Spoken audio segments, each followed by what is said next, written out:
just on my own way, with never looking back to those who lived in fear. There was nothing I could do. There is nothing.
Have you ever wanted to drive a real race car on a famous NASCAR track? The staff at Stock Car Racing Experience will suit you up, teach you what you need to know, and put you behind the wheel of a 160-mile-per-hour stock car on NASCAR's famous Pocono Raceway. That was great. I enjoyed it. Unbelievable. It's that unique, one-of-a-kind experience you'll never forget. It was definitely worth it. It's the second time I did it, and I'm still shaking. Call or register online at 877stockcar.com for a heart-pounding, once-in-a-lifetime experience. You won't forget it.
All right, ladies and gentlemen, welcome here. We're live tonight. That's right, RacinFreeks Sim Racing League, sponsored by Stock Car Racing Experience. And we're live here at Indianapolis Motor Speedway. That's right, the famous, where we run the Indy 500 with the Indy cars here. Made it very, very famous. But tonight, we got the RacinFreeks here for the Monster Energy Cup Series here. That's the Cup cars here on iRacing. We call them the A cars ourselves. We're looking like we're going to have an awesome race tonight because we got about 25 of some bad, fast boys out here looking good. Hope everyone, man, is enjoying this race here. Well, I'm Joe White up here in the booth, accompanied by John T. Wimmis. John, how you doing tonight? Doing great, Joe. Looking forward to this race here. I like this track. Offers a lot of speed and tight corners here, so tight spaces for these guys. We'll see how they maneuver around here tonight. Yeah, absolutely. Can be a little tricky, too, at the pass. We've seen some great racing. There's just some guys getting in trouble here, though. Like you said, this place can be a fooling of a race. Kind of like a big, what would you call it, a rectangle. Not quite an oval. It's more like a rectangle. They're good with shapes. Yes, absolutely.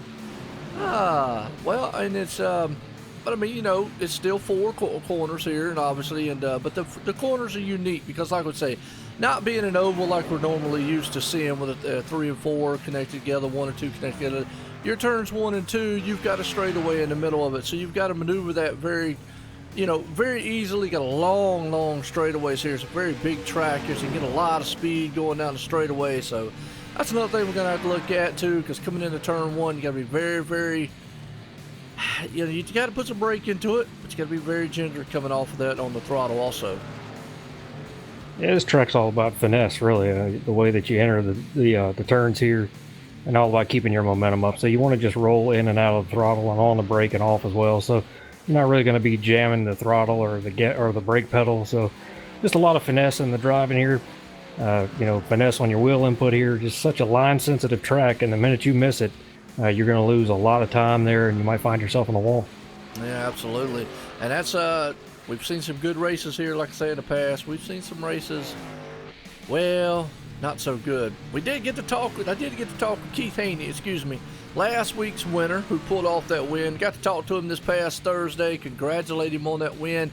He is in TeamSpeak tonight. Got that thing hooked up, so hopefully if he has another good night tonight, we'll definitely be able to get a chat in with him along with a lot of the other drivers here, because we got some 25 of them out here. Good field here at the RacinFreeks. Has been for a while. Oh yeah, folks, we're live. YouTube, back on Facebook Live, Twitch, Twitter, and also iRacing Live. So we got something for everybody. If you want to hit any of those platforms, you can. Obviously, man, I want to appreciate everybody coming out, as always, because we're about to get set here to do some awesome racing here at the Indianapolis Speedway. Yeah, I look forward to it here. Good to see guys, trying to take it easy for a little bit. Obviously, we'll see some guys get up there and try to lead, as we know they do stage racing here. They do not throw a caution at the end of the stage. Just the winner of that stage gets it, and they keep going. So see some guys up there trying to go for those points, as every point is getting very important here, midpoint of the season, if you will. So I'm going to see a lot of racing up front, see some guys maybe hang out in the back and just shake the car down a little bit and see what happens. Well, you talk about the stage points. What we're looking at tonight, total 90 laps here. So we're looking at lap 30, 60, and obviously that big number to 90 right there is going to be the one who puts it in victory lane. Looking at a fuel load here tonight, John, 80%, looking around 26, 28. Talked to some of the drivers before the race here. They were talking about some pit strategy, because obviously you cannot go 3 pit stops here. You're going to have to, unless obviously there's a caution, and that throws everything out. But if it goes green flag, 3 pit stops is out of the question. Tires along with fuel's just not going to hold on. So a lot of these guys are talking about 4 pit stop strategy. Yeah, well, that as well. You can save a little bit of fuel here, obviously by clutching it. Sometimes even shutting the car off as you're, entering these big long sweeping turns here. Can save a lot of fuel that way as well. So we'll see how it goes. If there's a lot of green flag racing, obviously we'll see some strategy. And if there's a lot of caution, then all the strategy goes out the window and you just keep slapping fuel and tires on it. Yeah, absolutely. And right now we're looking very good as we're in the middle of practice right now. And as always, I like to, go through here, look at the guys, man, look at the cars, let all the viewers out there listen to the sights and sound. Tyler Conroy, the man on point tonight. I heard a little bit about Tyler. He loves this track here, so Might be one he might be able to rebound. Not had the last couple weeks that he's definitely wanted in that number 2 machine. Zach Hall, definitely knows right there, sitting in the second spot on the speed chart. Brandon Mullen, another one. Cedric Hunter and Corey Wharton rounds out your top 5 on the speed chart so far. Yeah, so that's a pretty impressive time. 51:036 here. Got a track temp of 108 degrees, so they're going to be sliding around here quite a bit. You're going to need to really take care of your tires here, and we're going to see some guys fishtailing those things a little bit on entry of these big sweeping turns here. Once they come down to both straights here, you're carrying so much speed. You're trying to get that car turned in there, and when it's slippery like that, you don't really have that grip, and you don't have the confidence you need to carry a lot of speed through there. So probably see some guys sliding around, maybe slip up into the wall here.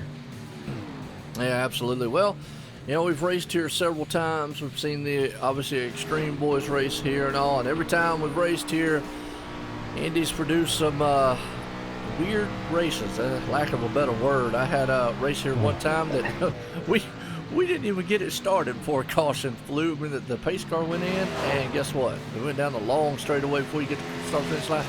Caution came out. So hopefully that won't happen tonight, and we get some good racing in. Yeah, well, unfortunately, it does kind of play into the weird race game here. So, but it does that in real life as well. When you get right down to it and the business picks up, just crazy things happen. And you know, part of that is that the track is so flat, and just creates a lot of problems. And especially, you know, down both straightaways there, you touch a guy, you get him loose, and he turns, and there's nowhere for him to go. He doesn't get out of the way, it just blocks the track up, and especially down that front stretch where you're just in between 2 walls. You got a guy bouncing off the inside wall, just like we saw in real life when Kurt Busch came up and slammed to 14. You just have nowhere to go. You just have to hope that you find the hole and get through there, because the track being as flat as it is just really doesn't help you, getting the track clean. Yeah, absolutely. You're 100% right on that one. Definitely, and that's another thing. Not seeing too many guys sliding, as we say. There, see Corey Blevins there taking his for a spin around on the grass. That's another thing we got to keep in mind. Cautions tonight, because here, iRacing, if you get too far off the track, we'll not throw a caution. So it's likely we can see some guys, 2 or 3 cars at that fact, can get into each other, obviously go onto the infield there, and then not throw a caution. So it's something we have to keep up on our toes with tonight, sir, John. Yeah, it happens a lot, coming out of, I guess what I want to call 2. So going down to backstretch, it's nothing but grass there. And the back straightaway, you got a lot of grass there down to the inside. So see some guys go spinning through there, and some cars, if they're out of the way, they won't throw a caution there. But also gives you somewhere to go if there is an incident, unlike the front straight. So if anything's going to happen, you want it to happen coming out of 2 and going down the backstretch, not coming down the front stretch. Yeah, absolutely. Well, like I said, it's been very, very good here lately. Obviously, man, these guys been out here at the RacinFreeks here. Sim Racing League, sponsored by Stock Car Racing Experience. These guys are doing a very good job. We're here in Indianapolis, and not under the lights here tonight. Well, they really don't run them under the lights, but hey, this is the home of the Indy 500. Some fast speeds with those cars when they blister around this track. We're looking good here with the Cup cars tonight, because it's going to be an awesome race, guys. And these guys have been very giddy, so to speak, I guess is a word to use, ever since they've been on the iRacing Live there. So got a couple newcomers out here, and I think we just saw one, Jay Cluck. I think that's how you pronounce it. I know I probably messed it up, but my bad. Well, if there's one thing that we do right here at OSRNetwork, it's jack people's names up. Well, we try not to, but it happens, so it is what it is. But it's also something we will do right at OSRNetwork. We will try to get their name right. So there you go. We'll try to rectify the issue afterwards. So I'm gonna say, maybe. What do you think? I'm gonna say, Cluck. I'm gonna say, Cluck. Okay, all right. That's probably what I'm thinking too, but. Maybe we can, I don't even know if he's here in the team speak. I believe we got a 50-50 shot. Yeah, absolutely. There we go. Yeah. We'll just stick with Jay for right now until we maybe get him up in the team speak. Don't see him up in here, but hey, Whoa, talk about Tyler Conwell. Boy, he just hit the inside barrel there and just flew that thing up in the air like a spaceship. But these guys are still in practice right now. And the man up top, obviously Tyler sitting right there, Brandon Mullen in second, Zach Hall sitting in third, Cedric Hunter fourth, Corey Wharton right there in fifth, so you top five. And we see Tina out there, man, John. She's jumping up down for Bob Skinner, the rock star. He's sitting seventh on the speed chart. He is, and I look for him to have a good race here. Man knows how to get things done, and again, we said it last time, he might be one of those guys that rides around in the back and let some of these guys take care of some things, let them do the beating and banging. At the end of the race, he'll be up there inside the top 10 and, trying to contend for the win. Yeah, we got about 2 minutes here before they qualify. Nice. We'll tell you what. Yeah, I was just checking my sound out right there, make sure everything sounds good, looks good. Let me know out there in the viewer world if everything looks good to you. That's we're here obviously live, man. These guys, man, are loving every minute of it here. As we got to get set almost for qualifying. It is an open style qualifying at this track. The only time they don't do that is road courses and obviously super speedways here. So, we go from here to Pocono next week. Pocono is obviously their home track for the title sponsor, Stock Car Racing Experience. And speaking of them, if you're in the Pocono, Pennsylvania area and you want to experience what it's like to drive or ride in one of these monster machines, go ahead. Problem is, they don't have convertibles, so I'm out.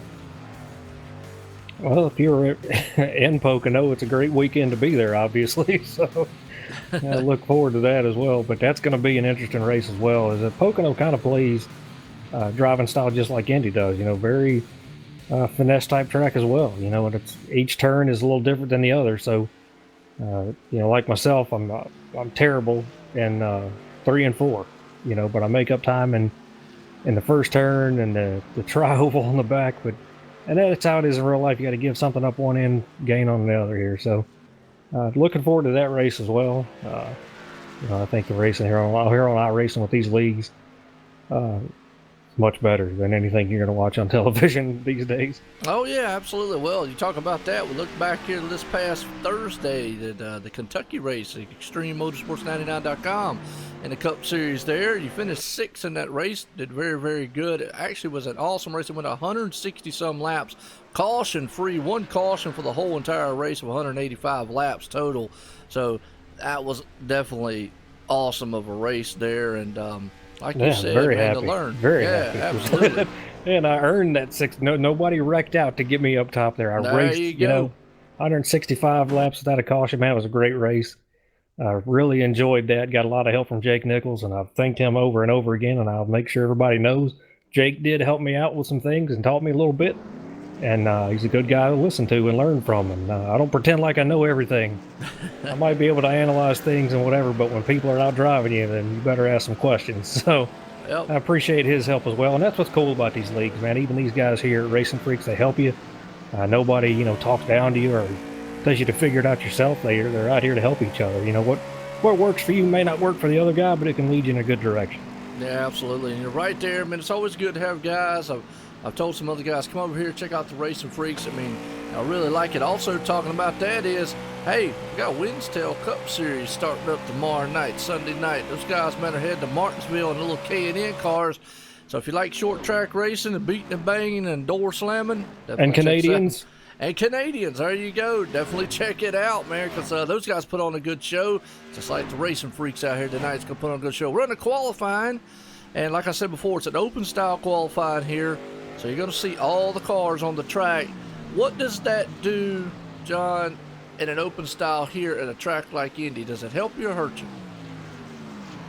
Well, it depends on if you're going to use the draft or not, to be honest. With the open qualifying here, it looks like most of the guys are a little spaced out here. They kind of don't want to be close to somebody. With these cup cars, and I think we're going to see this in the race, if you can be too close to a guy, it will cause you to get an aero push.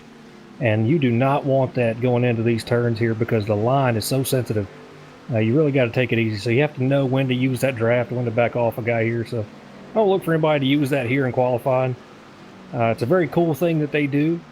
It keeps everybody on the up and up of what's going on. Nobody's out there warming their tires or doing anything crazy. And some leagues do it one way, some do it the other. This is how they do it, and I like it. Absolutely, I like it too, man. Like I said, the only time that they don't do open qualifying is obviously super speedways and road courses, and don't think we've got any more road courses left here in the series. I think Sonoma was our last one. Obviously, I believe we've got one more.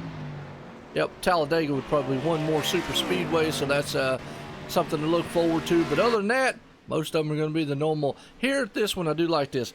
If you follow real NASCAR, you can follow the schedule here. We're 1 week behind. Obviously, we're running Indy. They ran Indy in real life last week. They're running Pocono this week. We're running Pocono next week. So we're always 1 week behind. So that way you can kind of tell what we're running here.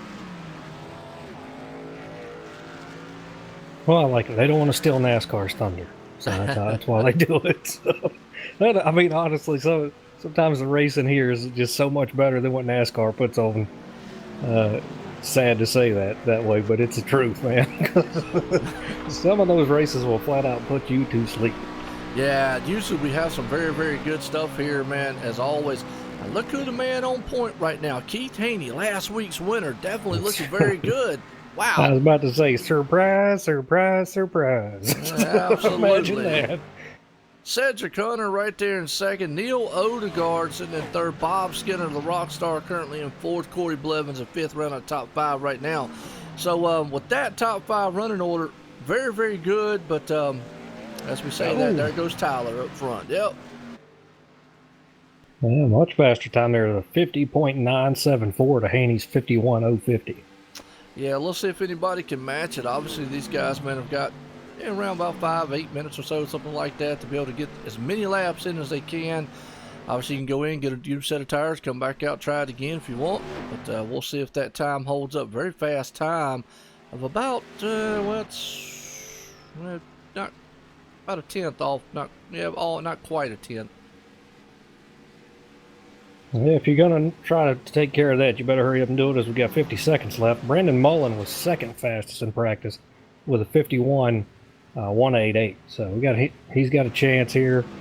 Trying to see where Zach Hall moved. He's up to third with a 51.083.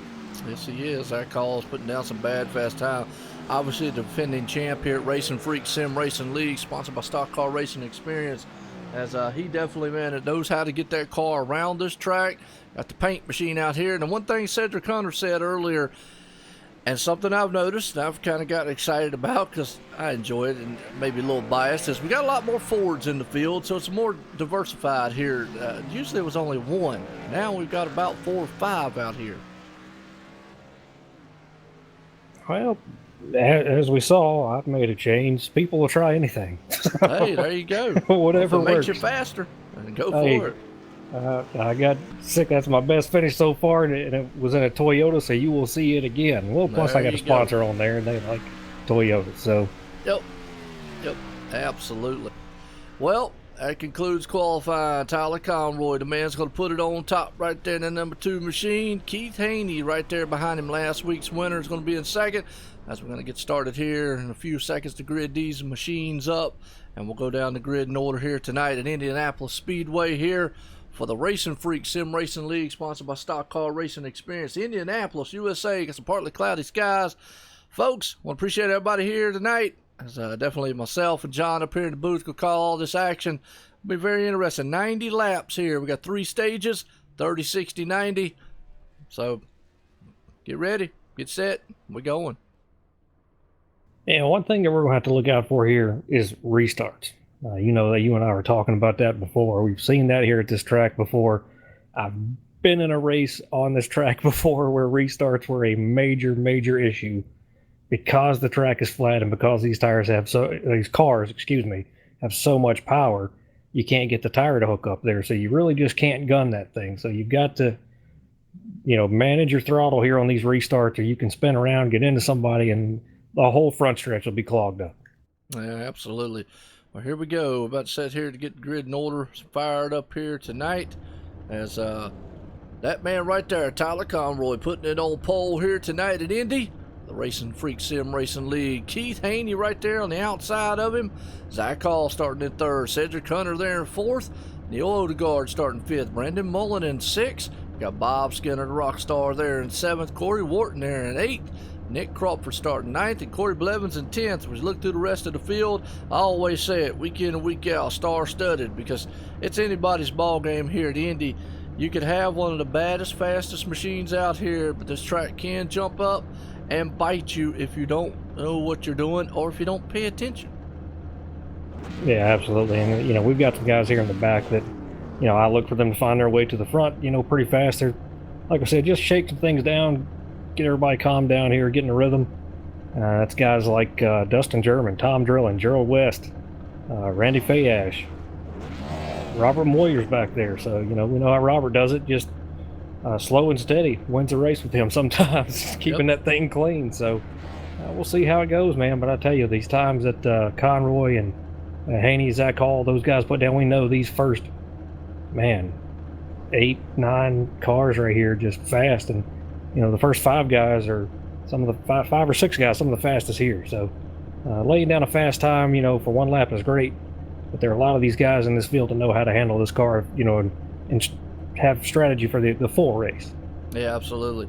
Well, like you just said there, we got a lot of guys in the back that can bring this thing to the front here. They got plenty of time to do it, 90 laps to do it in, or whether or not they want to try to go for one of those valuable bonus points, as we call it, on the stages, because they get a bonus point for leading that going into the hunt, and those do accumulate. So it's very valuable to have them heading into the hunt as we're starting here to roll off the start finish line here. These guys are getting set here, geared up tonight here in Indianapolis. Yeah, looking forward to it, man. We got some of the fastest guys up front here. I don't think any of these guys up here are going to be taking it easy. They want to get up front and stay there. You know, further up front you are, the less chance you have of being caught up in a wreck there. So look to see some of those guys up there and see what Keith Haney can do anything with Conroy here on the start. Yeah, it'd be very interesting to see how fast they get spread out, because you can go 2 and 3 wide on that front stretch and back stretch here, because you've got that room to do it. The problem is you're going to have to settle that going into the turns, because that's just not going to work going 3 wide in here. Maybe going in, but coming out is definitely another subject, because you can get very, very loose coming out of these turns down low. Yeah, absolutely. There's no sense in trying to be a hero. So, Not this early. Yeah, no, 3 wide here is never a good idea. To me, not even on entry. I find myself in that I will completely get out of it, because you know the other guys aren't. Yeah, absolutely. As these guys are pacing around here to get to the start here, as that pace car is coming around, and then it's going to go into pit road, and it's a long way to the start finish line here at Indy. So it's kind of one of those things, you think about it for a minute as they set off here. The pace is coming out of turn 4 here. As excuse me, my bad, I got ahead of myself. So that's another thing with these turns. It's not the unique style, oval style turns. As you go into one turn, it's got a little small straightaway to it. You got to remember that. Now we're coming out of turn number 4. That pace car is going to dip off into pit road. It's going to let these machines go. It's a long way to the start-finish line, but Tyler Conroy's going to be the man. Put the hammer down. Slow, slow, slow, slow. There's green flags in the air, and we're off here for 90 laps in Indianapolis. Listen to them things storm across the lines. They head into turn 1. They are all stacked 2 by 2 going into turn 1, coming out of it. Yeah, Conroy got a big lead right here coming off the turn there. Got Zach Hall right behind him. Keith was stuck up here on the outside. He's losing a couple spots here, but no harm, no foul. Can slide right back down in line, get back to the inside, and got the 99 Neil Odegaard out there. Him and the 20 make a little contact. Yeah, it does. There's a little bit of contact there, but they all get single filed out right there as Tyler Conroy's up front. Zach Hall sitting in second. Cedric Hunter. So all these guys single file in a freight train motion right now, heading off into turn, coming out of turn number, looks like 3, heading into 4, as we're going to head down that long straightaway here to complete lap number 1. So it looks like these guys, man, was listening to us a little bit, John, up here talking about needed to get fanned out single file. Well, I doubt some of these guys are listening to us. They're pretty good drivers. They know what they're doing, and you know they know you're not going to win this thing right now. So you just got to take your time here and just be very patient here. But say, talking about patience, got Bob Skinner in a battle right here with the 25 car of Corey Blevins and bringing the 4 of Nick Crawford with him. Absolutely, you got that right there. Corey Blevins, Bob Skinner, the rock star. Bob makes that pass on him, but they got that number 4. Boy, I tell you what, Corey cut the nose of him off there to get back in line. He had to, if not, could have been disaster side by side right there, as Nick Crawford is trying everything he can. Looks on the inside, not going to be able to get it done this time. Yeah, Bob Skinner's starting to pull away right here now, just a little bit at a time, leaving some of these guys behind him here. But the 25 of Wharton gets a good run going back in there, and Odegaard's on the back of the 20 up here up front. Yeah, it is, and I'll tell you what, another battle in front of them there, man, is Brandon Mullen and Neil Odegaard right there. Obviously, those two cats, man, are getting it done up there. You got Brandon right there in his Toyota-powered machine. Right behind him, the 99 there, the Pennzoil machines. We see it. A little bit of damage on the front of that car there, Neil. Looks like he might have gotten the back into somebody. Yeah, he in the 20 had a couple of incidents there, I believe, banging doors a little bit and everything coming off of 2, going down the backstretch. Absolutely. Well, man, still up front, Tyler Conroy. He is leading the pace here. Zach Hall, Cedric Hunter's got that Miller Lite machine out there trying to give everybody some beer if he can. Hopefully he's not driving drunk. That wouldn't be too good. Well, at least it's not Hello Kitty. As long as that's not on the car, we're doing good. He'll be back with it. I already talked to him. Oh, goodness.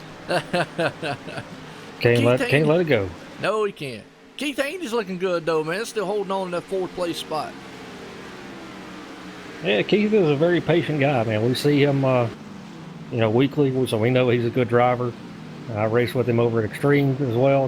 He knows what he's doing. And he's super good at saving his stuff. So just riding around right now, a long way to go. No sense in using stuff up right now. Well, right now these guys have been very professional, very patient on what they're doing. Boy, I tell you right there, Corey Blevins almost lost it. That's another thing we talk about. These things can be slick coming out of the turns. If you get too much on that throttle coming out of the turns, it will step out from under you. It's almost like it goes from a banking to an instant flat coming out of the turn. And if you get too much throttle, like we said, the thing's going to step out from under you. Yeah, you got to have finesse here. And that's in every racing manner there is, whether it's steering, braking, throttle modulation, and control, man. You got to have it. And know exactly what the car can take. And as the tires wear, like we said, you're going to get slicker and slicker and slide around a little bit more. You got to back the turns up some more to get through there and come off. The biggest thing here is carrying enough momentum where you carry that speed coming off, especially down the back stretches, because if you don't, you're going to lose a ton of time to guys behind you that did hit their point, hit their mark, and come out well. And so Corey Blevins having a hard time with that car, as right now Daryl Ricketts, man, as a man is on the inside. Also coming up through there, looks like the number 4 machine of Nick Crawford makes the pass on him. Daryl's on the inside. Yeah, Corey is already just having his hands full. Could it be already in 5 laps that these guys are experiencing a little bit of tire wear? Oh, absolutely. It doesn't take long here at all to get that with the speeds and the load that the car carries through these turns here. The biggest thing is you got to realize, we see what he's doing moving up to the high side there. He's not driving it up there. The car's tight, which means you're overdriving entry. So you got to back that thing up a little bit, maybe release throttle at about the, you'll see a 1 on the fence there. Release throttle there, slowly start getting into the brakes, slow yourself down, get down. I like to get right on the line or as close to that rumble strip as I can without hitting it. If you hit that, that thing might spin you around. Absolutely. Well, you talk about that right now. We're watching old Jalen Parker back there also. Well, he about slid that thing a little bit. So a little of these guys coming off those turns, like you said, got to be very finessed with it. They're already almost kicking the rear end sideways. And obviously you don't want to do that too much. You're killing tires. You're also killing time. Like, momentum-wise, you're also could take a disaster of maybe hitting a wall. Yeah, absolutely. And that just goes back to trying to keep your momentum up, keep your speed up coming out here. These guys, when you're on exit, you really don't want to lift at all because you realize, man, I'm going to kill my time. So you try to stay in it and keep it turned. The problem is the track's flat. Turning it's not going to do you a whole lot of good. You're going to wind up in the wall. So you have to back out. You just got to take your medicine and on to the next lap. Yeah, absolutely. Right now, good battle going on, though. That 42's looking on the inside there, the 25, Corey Blevins. And Corey almost lost it along with the 42. They both kind of simultaneously came out of the turn, kind of a little sideways. Yeah, we still got them side by side here. The 4 and the 44 racing each other right here. Daryl Ricketts down that inside, got the preferred line. Probably going to get this spot here as they sweep around through the other turn here. So we got a lot of racing going on back here with these guys. As the guys up front are just being patient, following each other around, and these guys back here in the back are getting a little racy, trying to make up some time and spots. And I got to say, the biggest mover, or one of the biggest movers right now, is the 86 of Gerald West. Jay Weezy started 21st on the grid, running 14th right now. Yes, he is, man. Looking very good. Had a good finish last week. We know of. What's going on, Michelle, out there? Oh, we got a car spinning, and I think that is the 25 machine. Yep, Corey Blevins finally just lost that thing, and here's another thing we're going to talk about, and we got a big crash in the back.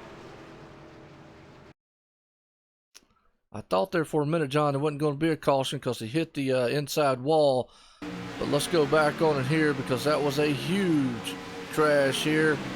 Corey finally lost that thing back there as we're watching a replay here. He was side by side with the 42. He had been fighting that thing all right. Yeah, he came off the turn, lost it, tried to hold on to it, corrected it, slammed the inside wall. And then I don't know why. The 81 of Daniel Haney got up into the wall, came down, hit the 05, and then took the 54 as well as he was spinning around. Okay. And it's just two separate incidents on the same lap there. It didn't have anything to do with them slowing up. All right, let's go back here and watch on that 81 because all I said was a big one there. I don't think that first one there with Corey Blevins would have brought the caution out. He was off the track. It's hard telling. So let's go back and watch that second incident here with those two here. Yeah, you're right, man. They just got into each other. Oh, man, I tell you what, Randy just know where to go. Wrong place, wrong time. Corey Wharton, man, know where to go. Like I said, Daniel Haney right there, man. There's a lot of cars. Good thing is they got a fast fix. They'll be able to fix these things up, get back out there on the track. Yeah, nothing wrong, on Daniel's part. He didn't do anything wrong. He had cars all around him there, just trying to keep his speed up, not to get ran over from behind.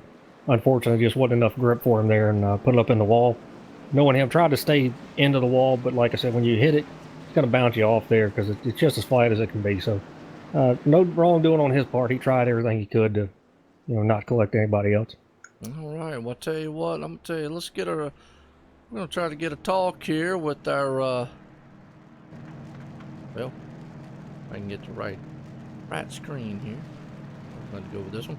I'll talk with our race leader here, Tyler Conroy here. He's been out there for, well, 10 laps. But, hey, maybe he'll give us a little insight here on what their car feels like tonight at Indy. Tyler Conroy, Joe in the booth. Got a copy? Yes, I do. Well, I tell you what, right now, you've been out front, put it on pole here tonight. How's that car feeling out there in the last couple laps, about 8, 9, 10 laps out there?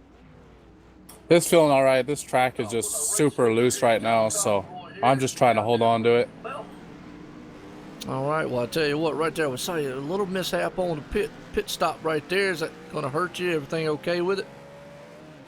I lost 2 spots, but we'll get it back.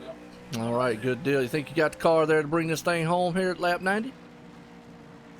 Right now I do. I was just kind of taking my time, seeing what Zach had behind me, so I was kind of keeping my distance, so we should be pretty good. All right, well, I'll tell you what, good luck out there, Tyler, man, and keep digging with that number 2 machine. Thanks, guys. All righty. All right, well, that's our race leader. Well, our late race leader right there. We just saw, though, while we were watching him, he actually slid through his pit there, John. Lost a couple spots on it. And that's going to put old, well, it shows Robert Moyer up there and Corey Wharton and Cedric Hunter sitting in 3rd. So I don't think Robert pitted. I don't think he did either. I mean, he was running, obviously, on the lead lap. So just staying out here, which that's Robert. He does a lot of things that don't make sense to us sometimes, but he makes it work. He looks like he's coming to pit road now. So I think what he does is gets those bonus points is what he's doing. Racking up on the points. There we go. Yep. I think that's why he does that. And, well, that's going to put Cedric Hunter up front, Tyler Conroy right there on the outside. Keith Haney is going to be the man in 3rd. It's a lot of bad, fast boys up front there. And it's going to be very interesting here. Cedric Hunter is going to get to control the field here on the start. And it's going to be lap 12 here when they cross the line of 90. So we're not quite near the first stage here, which we're looking at lap 30 here tonight at Indianapolis Speedway here for the RacinFreeks Sim Racing League, sponsored by Stock Car Racing Experience. Want to welcome everyone out there in the chat and the viewer world, all the fans here tonight, man, because we're live on multiple platforms. I've said it a million times where we're at. Check us out on OSRNetwork. Just Google it, and you're going to come up with everything. Yeah, you should be able to Google things and find it. It works. Google magic. Should. Well, some people might not know that, and if you don't, I'd like to know why. If you don't know anything about Google, then I question how you found YouTube. Yeah, please let us know that, because I'd be interested to hear that story. I'll tell you what, man, I got to give credit where it's due here. We got some guys that I called out pre-race, moved up. Tom Drilling in the 06 started 19th, currently in the 8th position. Daryl Ricketts still running 13th. Gerald West moved up from 21st, 13th. Dustin German 20th to 15th. Yes, sir, you're right. Right now, it's about to get set to go back green flag racing here for the RacinFreeks Sim Racing League here at Indianapolis Speedway. Got a lot of guys moving up, like you said. Bob Skinner up there, Neil Odegaard. You're right, Tom Drilling up there, Daryl Ricketts, Jalen Parker, old Gerald Wheezy, man. Gerald West, though, he's up there in the 12th spot. Pace car's going to be coming out here.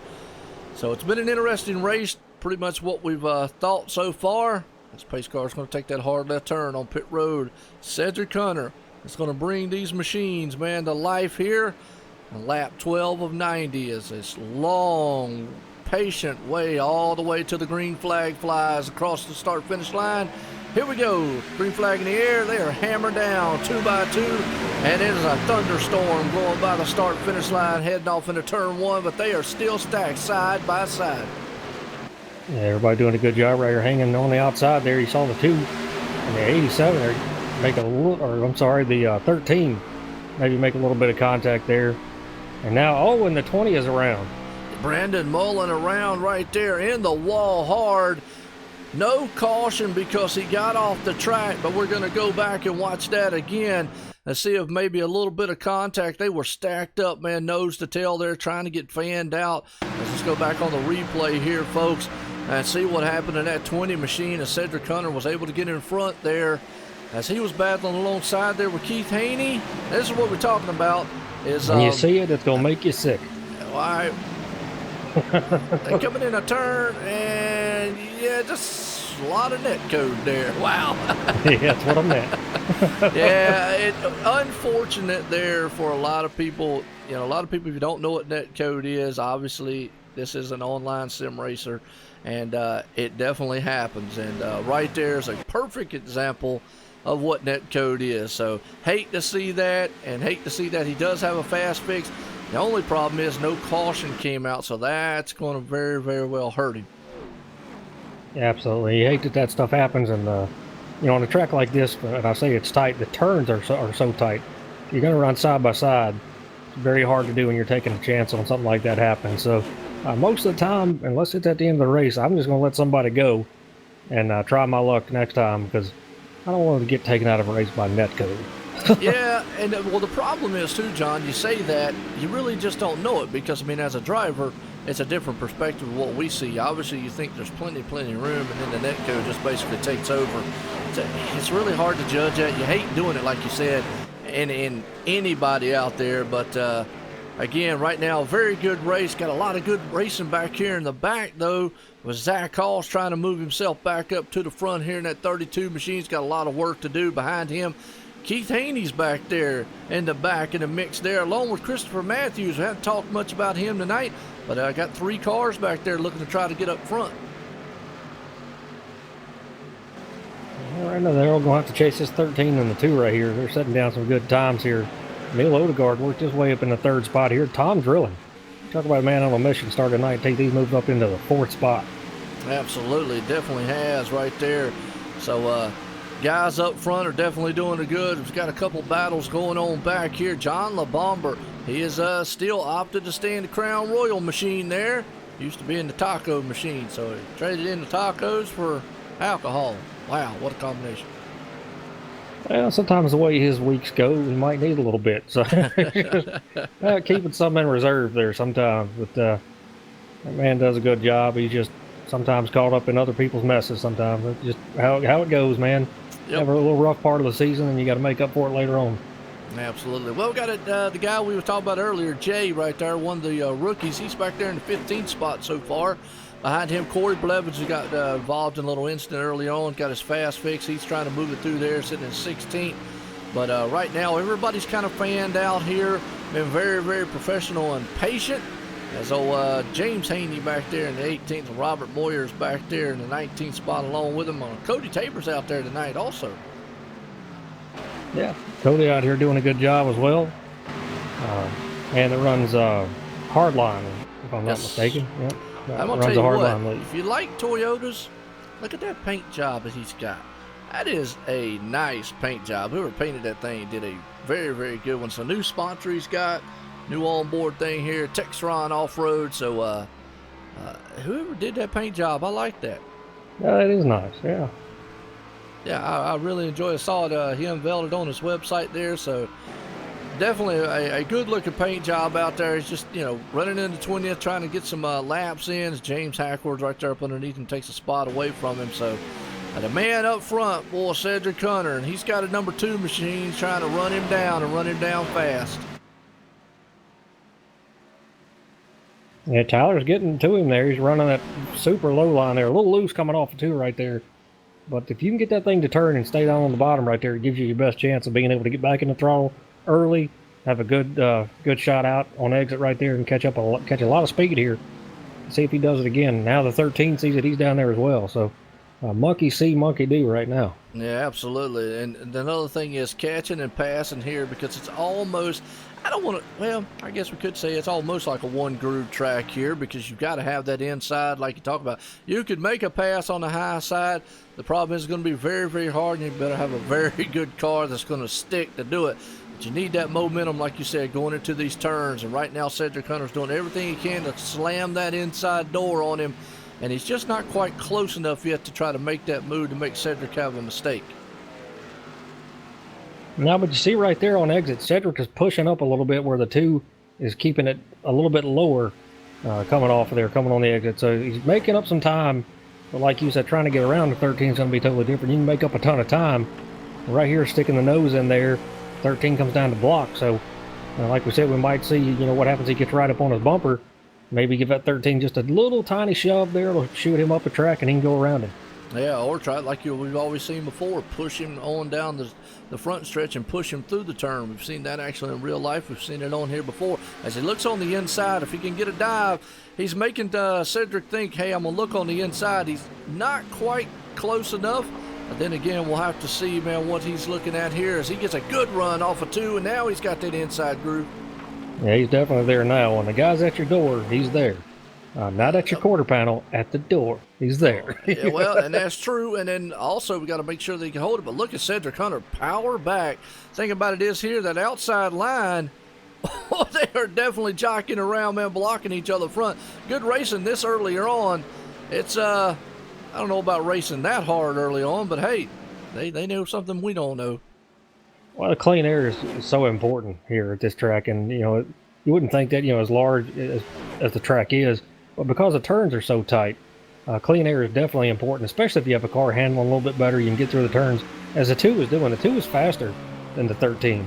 The problem is trying to get around him, you know, was the thing that caused him a lot of problems. When he did get around him, he's on the inside, which is really not to his advantage right there side by side, because he can't get back in the throttle. Like I said, the track's flat. Get back on the throttle, you're going to push up a little bit. So you really have to feather. The guy on the outside's got the momentum and the best line coming off to keep that momentum up, like we saw, take the spot back. Yeah, now look at that. Cedric Hunter's trying to break the draft, because the draft does play a little bit of factor here. They're running enough speeds to do it. And also, he's going to give him that outside. Don't want to give him the inside. The problem is what he did there, that car pushed up just a little bit, almost opened the door up for the 2. He's on the back deck lid coming out of the turn here, of turn 4. If he's got the momentum, he's going to fly down the front stretch here. We'll see if that 2 gets a run close enough to maybe get his nose on the inside. He's going to try it.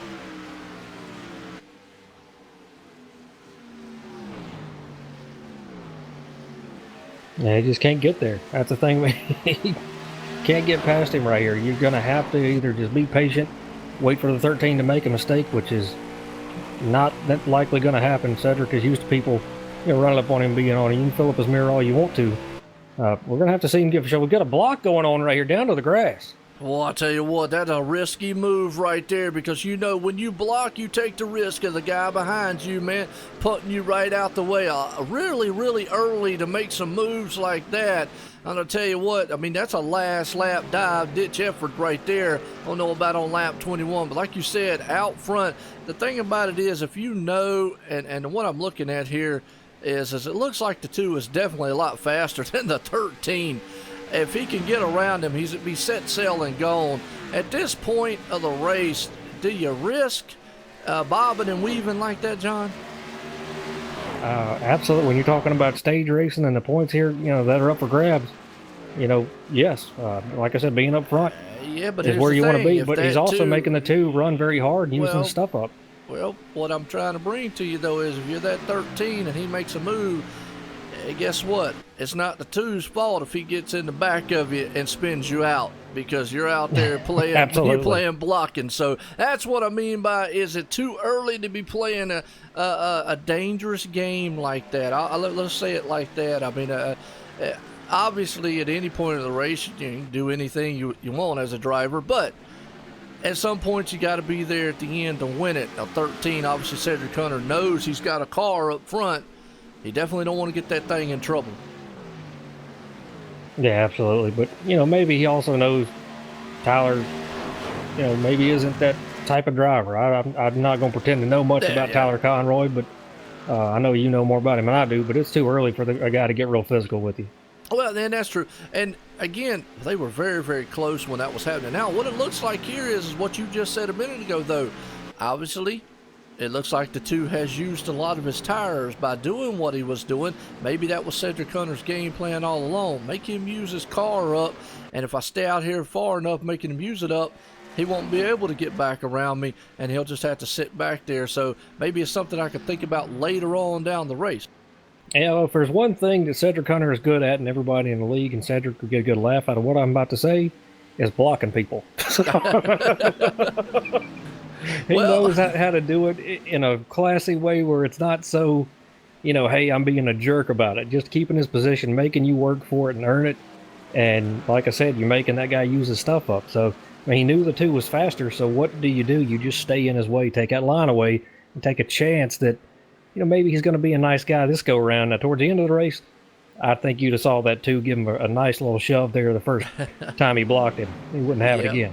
Yeah, no doubt. Right there is definitely, man. Both of these guys got to understand. They got to have the cars there for the end of it. Obviously, those stage points very, very important here, like you said, because we're coming up on lap 30, which is our first one here for the bonus point for the stage. It looks like these 2 guys have settled out just a little bit, and behind them we got Neil Odegaard as he is going around a lap down car there. The 99 actually got a lap car going around him. Oh, excuse me, no, I don't. It looked on my chart like that. Tom Drilling is taking that spot away, going to the 3rd spot. Yeah, Tom's done a nice job driving up through the field here since the start of the race.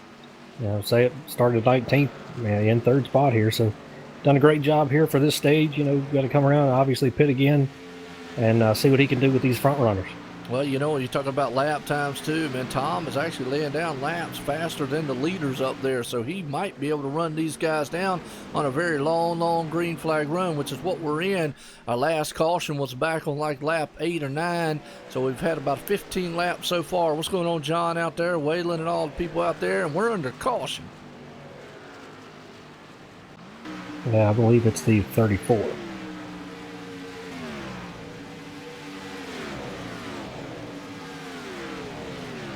Yes, it is. 34 machine.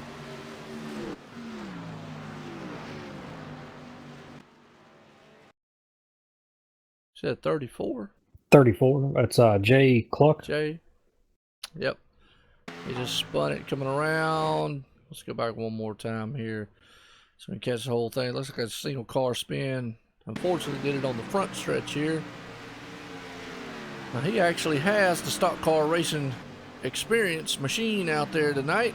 And if I'm not mistaken, I don't know if that's Jay that actually knows them. Unfortunately, not the way he wants to have his race going so far as we're watching this replay here. But we've talked about it all race long, loose, and there he goes. Just came out of turn number 4, lost the thing, didn't hit anything, luckily. Nobody got involved. Wow. Yeah, he did a great job locking that thing down, staying out of the way. Yeah, he did. Well, whoever that was that went by him definitely had to their hair raised up, bent on their arms a lot. Let's see that car up close that he's driving. Oops. You see everybody come to pit road here. Get some tires. Everybody stays out or lap down cars, obviously.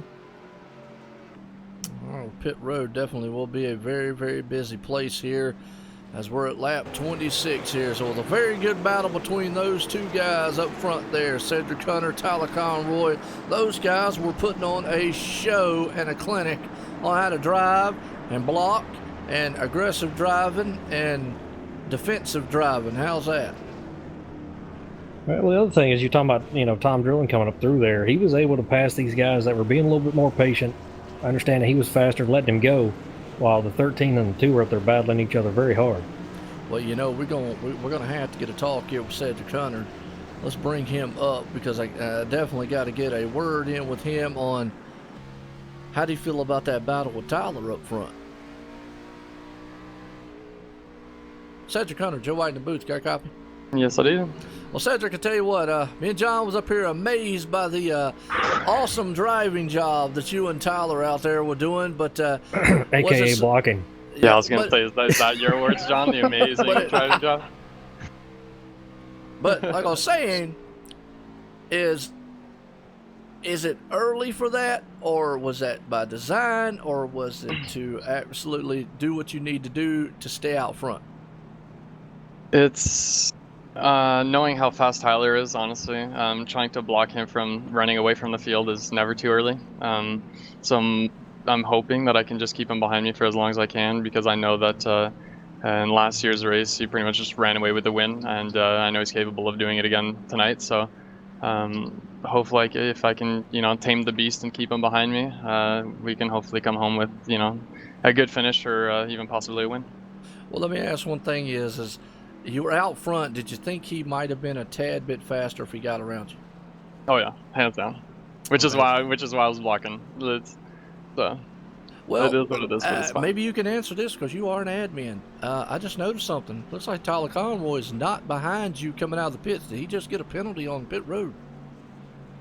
I don't think we gave him one. So I have no idea why he's back there, actually. Yeah. He's back in 16th spot, so he's going to have a little work to do to catch up to you. But we definitely wanted to get a word in with you because me and John was up here amazed by the skills that y'all two were putting on out there very early. And like John just said, blocking. It's always fun. It's an inside joke. Yeah, exactly. We get it. Yeah, we get it. All right, man. Good luck out there, Cedric. All right, thanks, guys. All right. So I can't get him back down there in his group. There we go. Well, I just noticed that, John, Tyler Conroy was behind Cedric coming out of the pits, but now he's back in the 17th spot. I don't know. I think he got a speeding penalty on exit, and I'll tell you why. Looking at the replay, when he's leaving the box, he's spun his tires so much. And iRacing, the way they gauge your miles per hour is by your wheels, how they spin. So even though your gauge or your reading says you're at, 40 miles an hour, your wheels spin like that, and iRacing says you're speeding. Ah, okay. That's always nice. Yeah. Yeah, I was just watching and I saw that, and the miles per hour were not up, over where they were supposed to be. But the wheel spin is what can catch you sometimes, and especially at a track like this, you talked about earlier, the two sliding through his pit box. It's a very slick track, very slick pit road as well, so you've got to be super careful on entry and leaving your box. Yeah, absolutely. Well, I'll tell you what, one thing is, though, now he's going to have to be very, very patient working his way from 19th all the way up to the front here.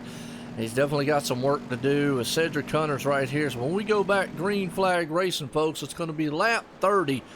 So if Cedric holds off Zach Hall, guess what? He'll lead that first stage here tonight as the lights are off on the pace car. So as far as Tyler goes, he's going to have some work. And if you're in the mindset with him, you got a very fast car. You just got to be very patient coming up through that field. Yeah, absolutely. And luckily for him, he's around a bunch of guys that were very patient and, basically allowing Tom Drilling to get up through there. So maybe see the same thing, as we know Tyler's got a super fast car here. And the other thing is a lot of these guys, just slowly work their way up there. Gerald West running in the 7th spot right now.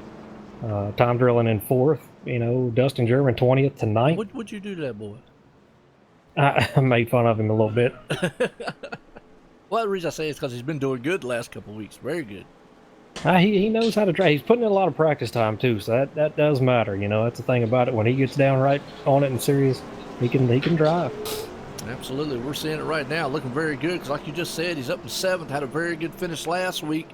Awesome right there. We got old Bob Skinner still up there in the old car. Keith Haney's back up in the mix there. Tom Drilling, Jalen Parker, one of the newcomers here. This pace car is going to be setting sail out of here. It's coming out of turn 3 right now. Cedric Hunter and Zach Hall, those two guys, they know each other very, very well. Teammates out here. Even though they're 2 different manufacturers, they definitely are teammates out here, though.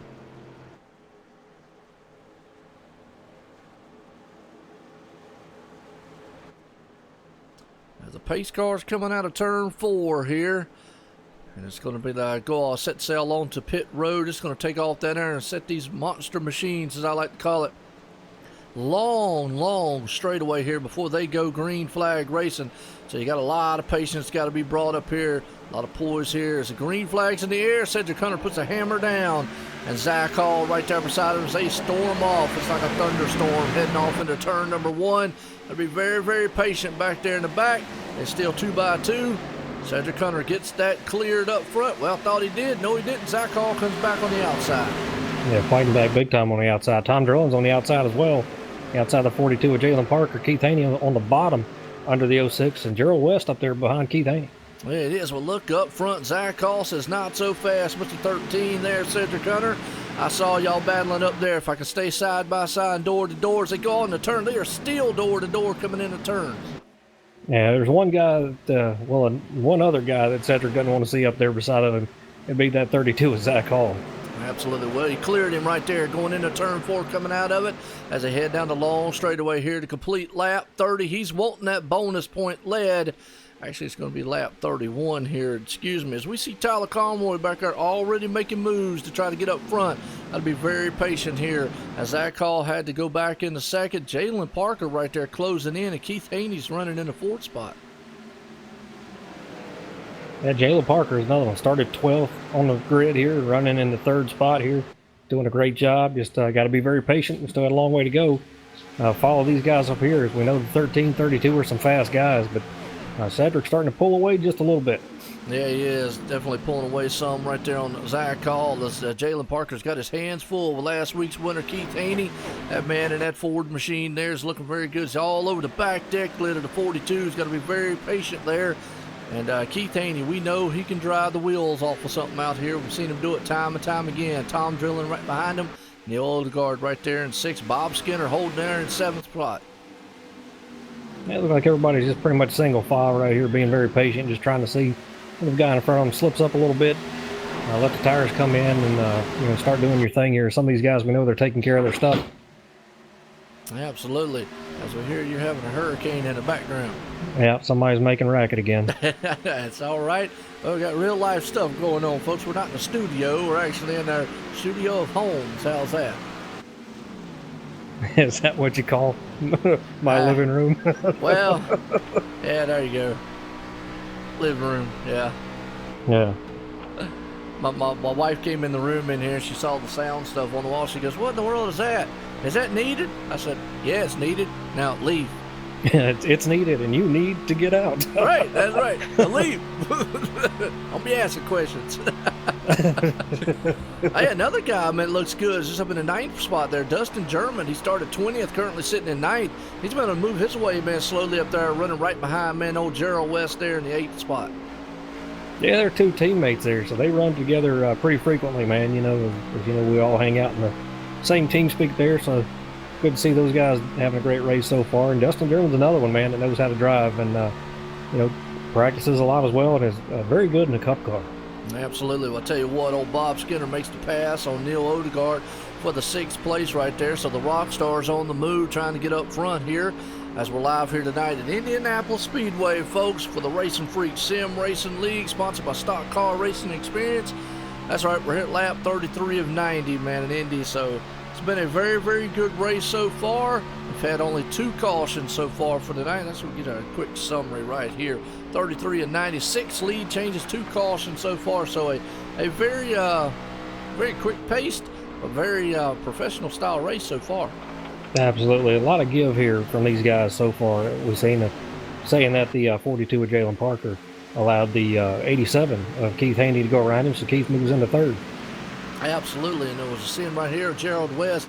We call him old Jay Weezy out there. Looking good. Got Dustin German right there. So a couple Fords, man, nose to tail. Christopher Matthews right there in the 10th place spot as he's come back over here. The man was over deployed across seas as always. So 3 Fords there in a row. And look at old Robert Moyer. Slowly but surely, the man quietly sneaks up there, currently running in 11th. Yeah, Robert does a good job just staying out of trouble here. Very respectful racing, which is nice to see. The owner of the league out here, he's racing with the guys and shows a lot of respect to them. He wants to grow the league and take care of his guys out here. So the races are very clean and very professional. Absolutely. Well, I'll tell you what, John Marine out there noticed something. Yeah, over 200 miles on the straightaway. That's some bad fast speed and some bad fast cars on a bad fast track here. Definitely, and that's something you got to look at because they go from over 200 mile an hour on the straight. They got to bring those things all the way down very quickly into turn 1. That's what we're talking about. What John was talking about in the pre-race there. You got to be very careful. As we see Tyler Conroy back there with Brandon Mullen and Robert Moyer. He's got to be very careful right here to not try to take this thing 3 wide. He's got to be very patient right now.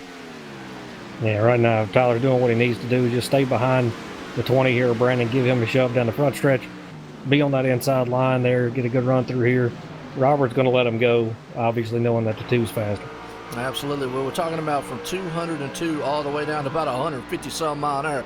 That's a 50 mile an hour drop heading into turn 1. You definitely got to hope your brakes work and your patience is there as Brandon Mullen slides on the wall just a little bit. Yeah, he got caught up on the outside lane there, just stayed in the throttle too much and found the wall. So he's got a little bit of damage there. Looks like it might hurt him just a little bit. Yeah, it is. Got a little tight there coming off there. Just pancake the right side of it. Robert Moyer is able to get around him. Tyler Conroy's been on the move up in the 11th. Christopher Matthews still running that 10. And the man up front, half-second lead right now, still Cedric Hunter setting pace here. With Zach Hall right there in second. Keith Haney in 3rd. Tom Julian Ford. Bob Skinner rounds out the top 5. Yeah, a lot of patience right now. Not much to talk about, really, besides the fact these guys are being patient, which they should be. We've got a very long way to go here. Once your tires are worn off here, you've got to hit your marks and just carry your momentum. And pretty much it's just a game to see who takes care of their stuff better here in the later stages, of this cycle. Well, here's the thing. You're talking about a lot of patience, too. But the thing is, they'll ride behind it. But all of us, we see right there, Gerald West going to the inside of Neil Odegaard. As we say that, the runner's nose to tail, and the next thing you know, it's like in clusters. They'll make the passes here as Jalen Parker makes a pass on with Bob Skinner up there. They're battling. So every once in a while, they'll run a little bit, be patient, then they'll make some passes. So very, very good racing so far. Well, and I'll tell you what, what Gerald and Dustin German are doing, working as teammates, is a very good strategy. And it's nothing that I know of from talking to them, but just watching what they've been doing. Basically, Dustin is the pusher. So when they get to someone, they want to make a pass, they move to the inside lane, get a shove from behind, go in there, and both of them benefit because that guy's stuck on the outside. Wow, I'll tell you what, Bob Skinner's got a little damage on the front of that nose, hurting him a little bit. As he got a little high there, Gerald was able to get around him along with Dustin right there, and it brought Tyler Conroy along with him. Right there has obviously been a man on the move. Is Tyler. He's been able to bring that thing methodically. Like I said, he's got to be very patient.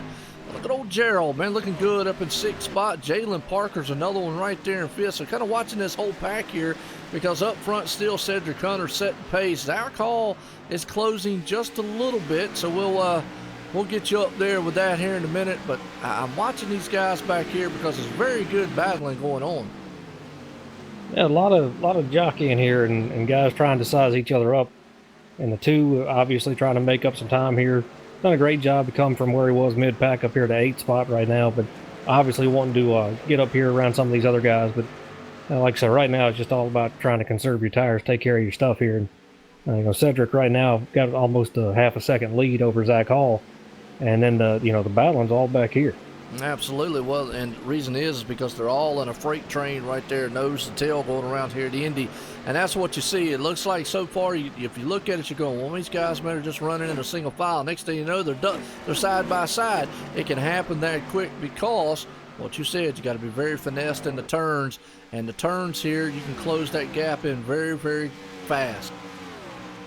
Yeah, absolutely. And it helps to see, if you've got a guy that you want to work with, like we see the 86 and the 43 doing, working their way up through here, helping each other out, shoving one guy past the other, and then you get by him. So they've had a very good strategy to get up to the front here. Now they got that 2 of Conroy behind them. So see if they were listening to the broadcast, Andy and Cedric talking about trying to hold him up some. Yeah, absolutely. Right there, Gerald West, though, still sitting in the 6th spot. Dustin German closing in right there. Tyler Conroy, though, looking as old Dustin's looking on the inside of Gerald. Don't know if he's going to be able to make that pass or make it stick, but we got Keith Haney and Jalen Parker up there also battling out. That's what I said, how quick these guys go. And, Keith, man, got the curb.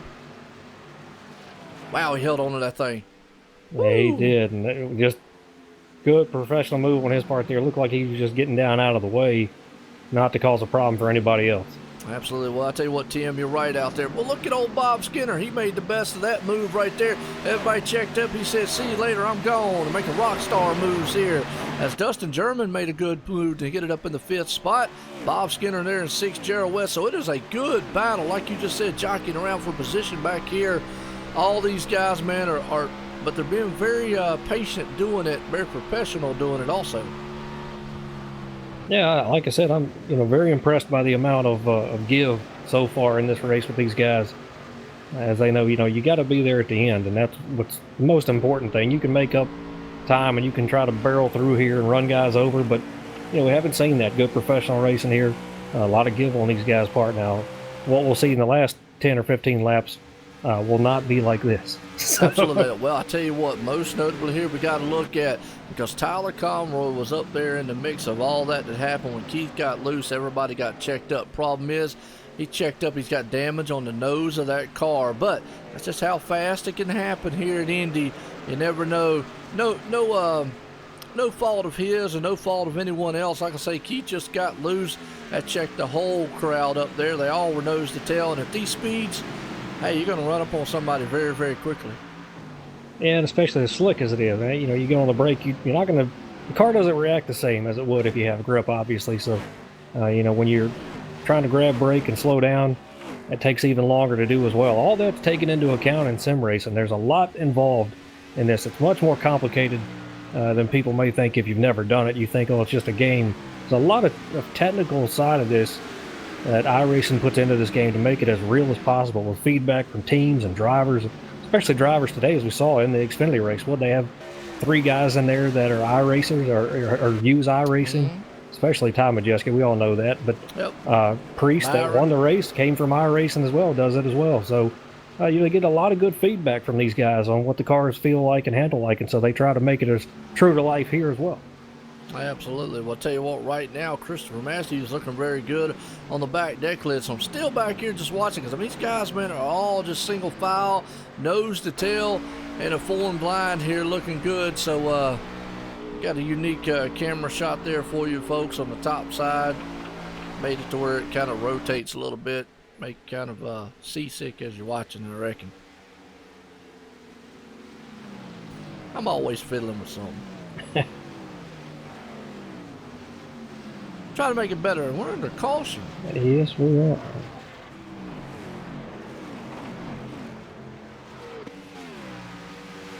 Oh, I'll say that's going to be for the 20 machine. The 20, yeah. Wow, okay, let's go back there. Now, this looks like he was coming into pits. Now, that's unique for iRacing to throw a caution. Well, let's see if he hits the pit wall. All right, yeah, let's go in here in the replay here and see. I was seeing him come down pit road, and then all of a sudden here, hang on, man, we gotta let the viewers see, man. I mean, they on the delay. We real time, they ain't. But yeah, you're right. Well, he passed the cone. No, he never did hit a wall. Yeah, but if you're coming into pit road and you spin and you block it, and then you you turn it right there, spin it around, Okay. don't throw a caution. So I got you. Okay. now he didn't throw the caution on purpose. Oh, no. Look, like he was trying to get to pit road and was too hot, got on the brakes, probably got his brake bias set way back there, and just makes the thing come around on you. And that's another thing. You don't see that a lot here with it as flat as this is. Usually because you have the runoff to go here, usually don't have too much trouble coming into pits. It's coming off a pit road here where you can get too much speed, because obviously it's a long way when you come off of the pit road here, because it's actually 2 runoffs that you got to go through here by ruling to before you can enter onto the track. So sometimes you can actually get back on the gas, and sometimes I've seen cars spin out coming down on those off-track runoffs. Yeah, well, the other thing is he got a lot of damage too. So a lot of times if you have a lot of damage, especially around your wheels, it will affect your steering wheel. I don't know if it happens to you or not, but when I've been in wrecks, my steering wheel may be at a 90-degree angle or something. So then you're trying to do something and handle your car, and you're like, what in the world is going on? And I think that may have been the case there. Well, let's see here. I'm trying to look. I don't see Jalen Parker in the team suite, but I do see Tom Drilling. So, let's go talk with old Tom Drilling. He's up front. Here we go. We'll get him up here. Tom Drilling, Joe White in the booth. Got a copy? Yes, I do.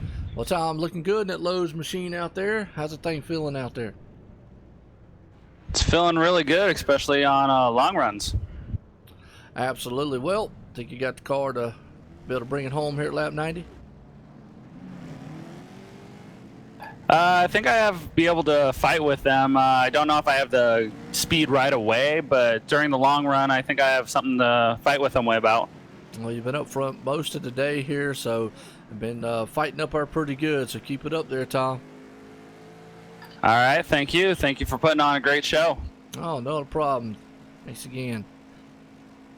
Well, I'll tell you what, that's Tom Drilling. He's looking like he might have the car out there. He's definitely just going to have to see for it is. We're looking for lap 60, obviously, for our next stage. But Tom has been able to maintain up there in the top 5, so looking very good so far. Yeah, he's done a great job. Anything could happen here. Obviously, he's got a fast car. He came up, through half the field here. So I just got to stay with it. We've still got a long way to go. We'll have to pit again, and anything can happen. Yeah, absolutely. Well, I'll tell you what, right now, Zach Hall's out front. You got Jalen Parker second, Tom Drilling there in third, Bob Skinner fourth. Tyler Conroy's better come back up into fifth. The old guard sixth. Most notably right there, though, Cedric Hunter fell all the way back to ninth. Don't know if he had a little trouble in his pit road there while we were watching on his pit stop. So something we'll have to keep an eye on to see if he can come through the field.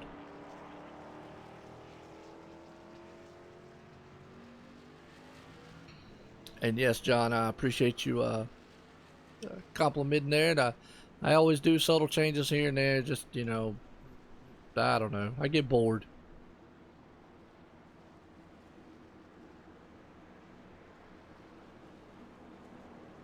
I think we lost John. Or he fell out No, of I'm the chair. here. I'm pulling up my timing app on my okay, Joe cool. Real Time, and I was trying to look and see what Cedric's pit time was. I got you. He was on pit lane for 56.7 seconds. Had a 25.8 second stop. So maybe getting some damage repaired, because Zach Hall was able to catch him, and we may have missed something. He may have had some damage he had to get fixed. I did notice that before the caution, and actually Zach Hall was able to get around him, and there was almost a half-second gap between those two. Was back there watching an awesome battle going on in the back, but I did notice that. So he might have popped the outside wall, which is very easy to do here. Something that it's not so hard. I mean, you get up there and that car pushes a little bit coming out of turn. Yeah, we're gonna have to start saying Tom's last name right, because we're not. Oh, what is it? I just saw him put in the chat. He said it's pronounced Drilling. Oh, We're gonna have to ask him. Tom Drilling. Yeah. So it's not Tom Drilling? All right, we keep saying Drilling. Oh, so Tom Drilling. Drilling. Okay, There we go. my bad. Well, that's what I'll say. Hey, let us know. We'll try. We still got to get a hold of Jay and find out if it's either Klukes or Clucks or Luck or Uck or We'll get it right. We'll get it right, Yeah. Tom. Yeah, All we'll you get it guys. right. Tom They Dryling. know I read the chat too, in case something Dryling. important's going on. So. Yeah, and I can't see the chat. You can see it. I can't see it, but that's cool. But so Tom Dryling. So there we go. We definitely got it right for him. I hope. Well, hey, yeah, we try. We'll get there. Yes, we will. Well, It's like life. We're a constant work in progress. yes. That's another one I'm looking at. Keith Haney, way back in the 22nd spot. Don't know what happened to him. Well, he went in onto pit road. He had a lot of damage. Okay. Got hit in the rear there. Had a lot of damage and stuff going on. Lost a lot of time there. Hate to see that on him. I know he had a very, very fast car. Definitely got enough time to be able to pull that thing up front here. So, Tom's looking good there in the 4th place spot. Actually, I'm in the 3rd place spot. Bob Skinner sitting there in the 4th, and O'Teen is probably up there as always. He's eating Twinkies and jumping up and down on the couch behind Bob. Bob's going, look, you need to settle down, man. I'm trying to concentrate. I hope she only eats Twinkies once a week, because if she's doing it every day, got a problem. What's wrong with eating Twinkies every day? Things aren't good for you. Need those cookies, but I eat them every day. And again, you can't get in a race car unless it's a convertible. Hey, that's all right. I couldn't get in a race car even unless it was a convertible when I was like 15. So there you go. Oh, gotta love it. Well, you're married, so somebody does. Hey, there you go. Absolutely. 17 years. Gotta love it. Woo, well, I'll tell you what, man, these guys up here, man, I'm loving the racing that we're having. That is one thing. I mean, it's very, very good. These guys right here have been very, very patient. A lot of professionalism going on here. Some great hard racing out here. A lot of good passing. As we get set here, going to be lap 49 of 90. Going to have 10 laps before the next stage. Definitely see who might be able to hold that one off here, as pace car is going to duck off into pit road. And Zach Hall is going to put the hammer down here as he's got to go a long way before they start to the green flag. Green flag in the air as they're going to storm pass in the thunder here past the start-finish lines. They head off into turn number 1. They'll be stacked up. Zach gets a good run off there. Here comes Tom Drilling. There we go. We got it right. Heading off there, but Tyler Conroy did not get the run he wanted. He's on the inside. Definitely. I'm sorry. I'm still laughing. But, oh, man. Oh, we got who's at the 2, and there's a big block on Cedric there, but from Neil Odegaard in the back. They're 3 and 4 wide back here fighting for spots. Wow, I'll tell you what, man, as they are coming up here, here comes Cedric Hunter in the picture. We're riding along with Bob Skinner. Cedric came flying by like a bad little mule right there in that Miller machine, looking very good. Neil Odegaard brings up. Bob's just not having the handle that he wants. Well, right now, he's just trying to get that thing up there. I mean, I think he's going to be okay unless he's got a ton of damage that I'm not seeing on my end. Yeah, true. Well, it doesn't look like he's got damage. He's just right there on the outside. Now he's out there battling along with Christopher Matthews back there, so definitely something he's got. But that looks like Neil Odegaard's also battling with Cedric Hunter. Cedric Hunter's on a mission to get back up front there to get to that 2. Boy, look at the 2, man. Tyler Conroy makes a move on Jalen Parker. They're trying to get around to the inside of here and see if that thing's going to stick there. And the 13 is just really hauling the mail behind him here, catching up with these guys. Yes, he is, as he makes that pass on Jalen. So here he goes. He's going to run down Tom up there in that 06 machine.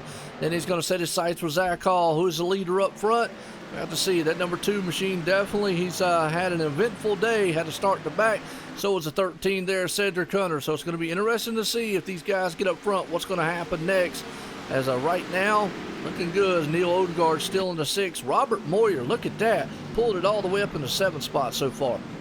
Yeah, Robert's doing great, and I think it's one of these tracks that kind of fits his style of driving, man. I think he's a very technical guy, very, finesse-type driver. He does very well on tracks like this, I think. We've seen him have some good finishes before at tracks that are similar to this. I really think it fits him well. See Bob Skinner making all kinds of moves back there, trying to, catch a draft, get a little sniff of something here to get him down the straight. Well, he was doing that because he's on the inside there, the number 99. He might be able to get him off his game just a little bit. But you're right there. Most notably, too, man had surgery on his hand. So not only is he out here doing very well in that car, Robert Moyer, but he's also the one-hand man out here. So And we've always heard the one-legged man, but he's a one-hand man out here driving. Yeah, he's done a great job, actually, since he's had the surgery in races. He's been doing very well, so maybe taking the right hand out of the equation is good for him. So what are you saying? May have some more surgeries on his hands? Just keep the thing wrapped up every race. Who cares, man? Just keep it that way, because, well, you know how Junior pulls both his hands over to the left. Yes. You can get a good feel in the turns that way, and a lot of guys do that. And your left hand is really the only one gripping or doing anything. Your right hand is just there to guide you. Yes. So your left hand plays, or you can be like me. I drive like Ryan Newman with my hands at 10 and 2 or whatever, and I look like I'm trying to muscle the thing around. Yeah, that's what I do. A lot of times I'm at 10 and 2, men on the steering wheel, but you're right. Most of your work does come from the left hand there. So it is good to see that he's having some good runs. Obviously, had some very good runs the last several weeks there in that machine. He switched it back over to the Toyota this week. He loves the Tide ride, so he's looking clean and nice out there in the Tide pod machine. He's got Bob Skinner, the rock star, there behind him, and we definitely got the chats, man. The people out there in the viewer world, they're definitely loving this style of racing. I'm loving it up here, John. Hey, you liking what you see so far? You're absolutely right. Davis Richards said that. Yeah.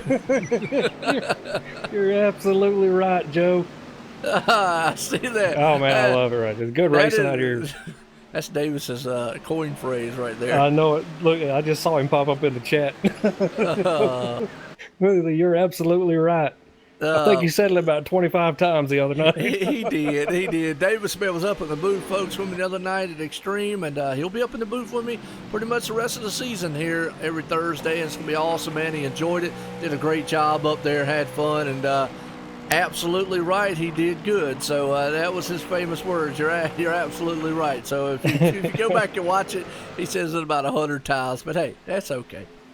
Hey, he's getting better and better every time. This stuff ain't quite as easy as people think it is. I mean, unless you're really good at talking and just jabbering on, because nobody's here to interrupt us, really. So.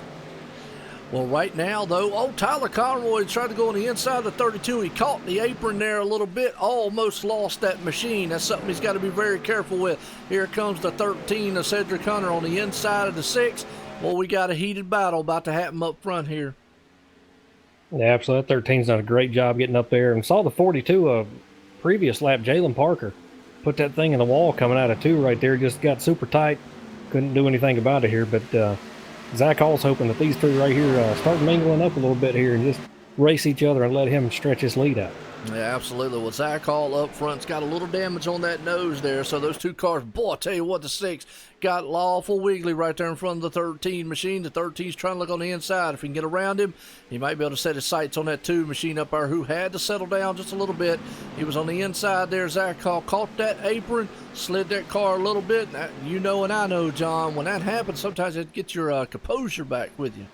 Yeah, like I said, you just got to take your medicine, take your next shot there and just don't overdrive the thing, just going back out of it. It's not going to hurt you. You're fast enough here. But see Cedric get around Tom Dryland right there. So setting his sights on the 2 car who is, again, super fast. He's making up time on Zach Hall. Yeah, absolutely. Right there, you got some of the baddest fast boys right here in the RacinFreeks Sim Racing League, sponsored by Stock Car Racing Experience, about to get the job done up front here as Zach Hall's laying down some good times. Tyler Conroy's trying to, as we've heard it all week long and all night long, that number 2 machine's the dead ringer here in Indianapolis. He walked away with it, but these boys up front have not gave him an inch. He looks on the inside and they go door to door. He's right down there on the bottom where you want to be. Zach's way up high there, so we're going to see the 2 take it, and he does right there. Back down to the bottom here, and let's see what the 32 can do if he follows him. Catch a little bit of that draft here, maybe get a little shove from the 13, see those 2 work together, get back up there around that 2 car. Yeah, it is. Well, the problem is Zach Hall's got that damage on the front. That's going to hurt him going down the straightaways, and that's probably where the two got that run on him. As the 13's on the inside, he's going to get a good run. They're door to door right now coming out of the turn. They're going to have to get this thing settled out. Are they going to let that Tyler Conroy up front just run off with this one if they don't watch it? But Cedric Hunter says if I can get by him, and he does, I'm going to try to do everything I can. And Bob Skinner just cremated the wall behind him. He did. Just got super tight coming off right there. I went back just a minute to make sure he didn't make contact with anybody, and he didn't. It's a great job there. But yeah, Zach, the best thing he can do, he's got that front end damage. And if they were swapping positions with the 13 was behind him, that was hurting him. He needs to be in the draft right here, this 13, to at least, keep speed and keep pace right here, and then try to get that stuff fixed up on the next pit. Yeah, it is. Well, I'll tell you what, these guys, man, are coming out of the turns, are flirting with disaster up there against the wall. Like I said, just saw Bob Skinner, man, scrape it, hit that wall very, very hard. Daryl Ricketts right there. It's another one looking very good. Started 13, currently 7th. As we was talking about Gerald West, he's back up to 8th there, started 21st. Neil Odegaard's another one there, and then Robert Moyer still in the top 10. So very good looking, clean race up here, but a lot of guys, man, are definitely fighting hard in the top 10.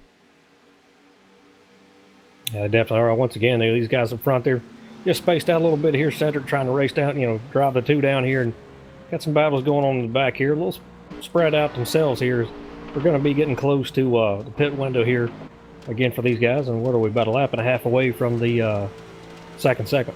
Absolutely, and that's Tyler Conroy's out front. He's looking to try to maybe take that bonus point away and see if he can. It's like lap 60 is what we're looking for as he cross the line, lap 59. So next time by, if he leads that one, he definitely is going to have that right there. It's Daniel Haney back here. He's got Dustin German right there in the 14th, 15th spot. John LeBomber's there with him. So good little racing going on, but a few little crinks and nicks on the cars back here. The guys might not have used their fast fixes yet.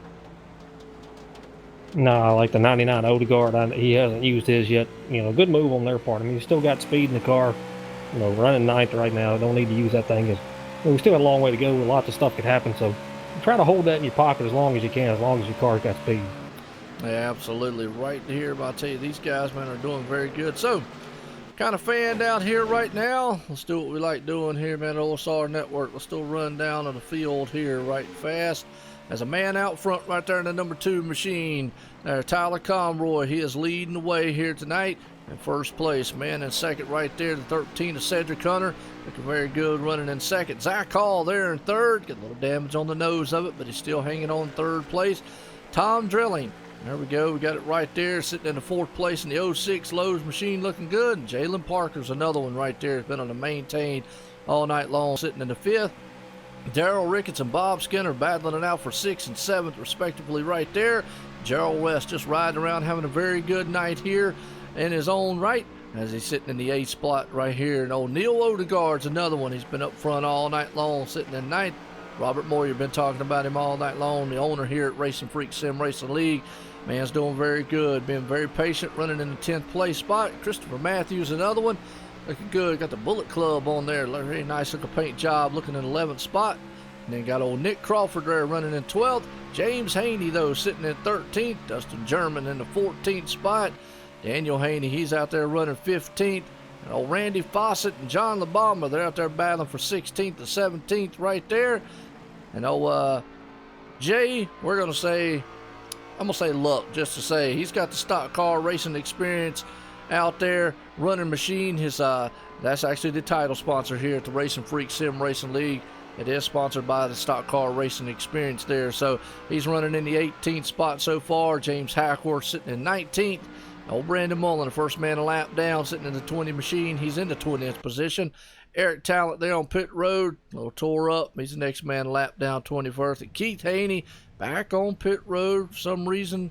Don't know, just at the night he's wanted, but he's in 22nd position. It rounds out the lead order here as we take it back up front. John, very good looking cars. A lot of these guys having very good nights so far.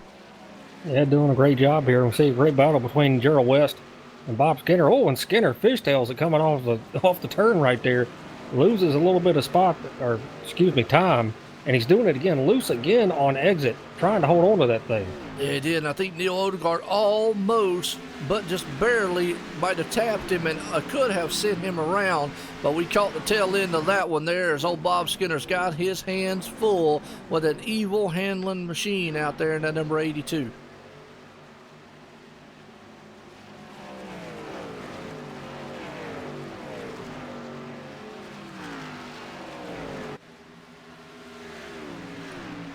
Conroy just putting down some fast laps right here, man. He just, what does he do? 220, 53, 225. Cedric had a 279. Zach Hall 246. So not blasting past them or anything or driving away, but a little bit faster than they are right now. Yeah, he is. And that's all he needs, is just to be a little bit out front, like you said, the clean air. But you know what, Gerald West right here, seeing Jalen Parker and Daryl Ricketts there door to door in front of him.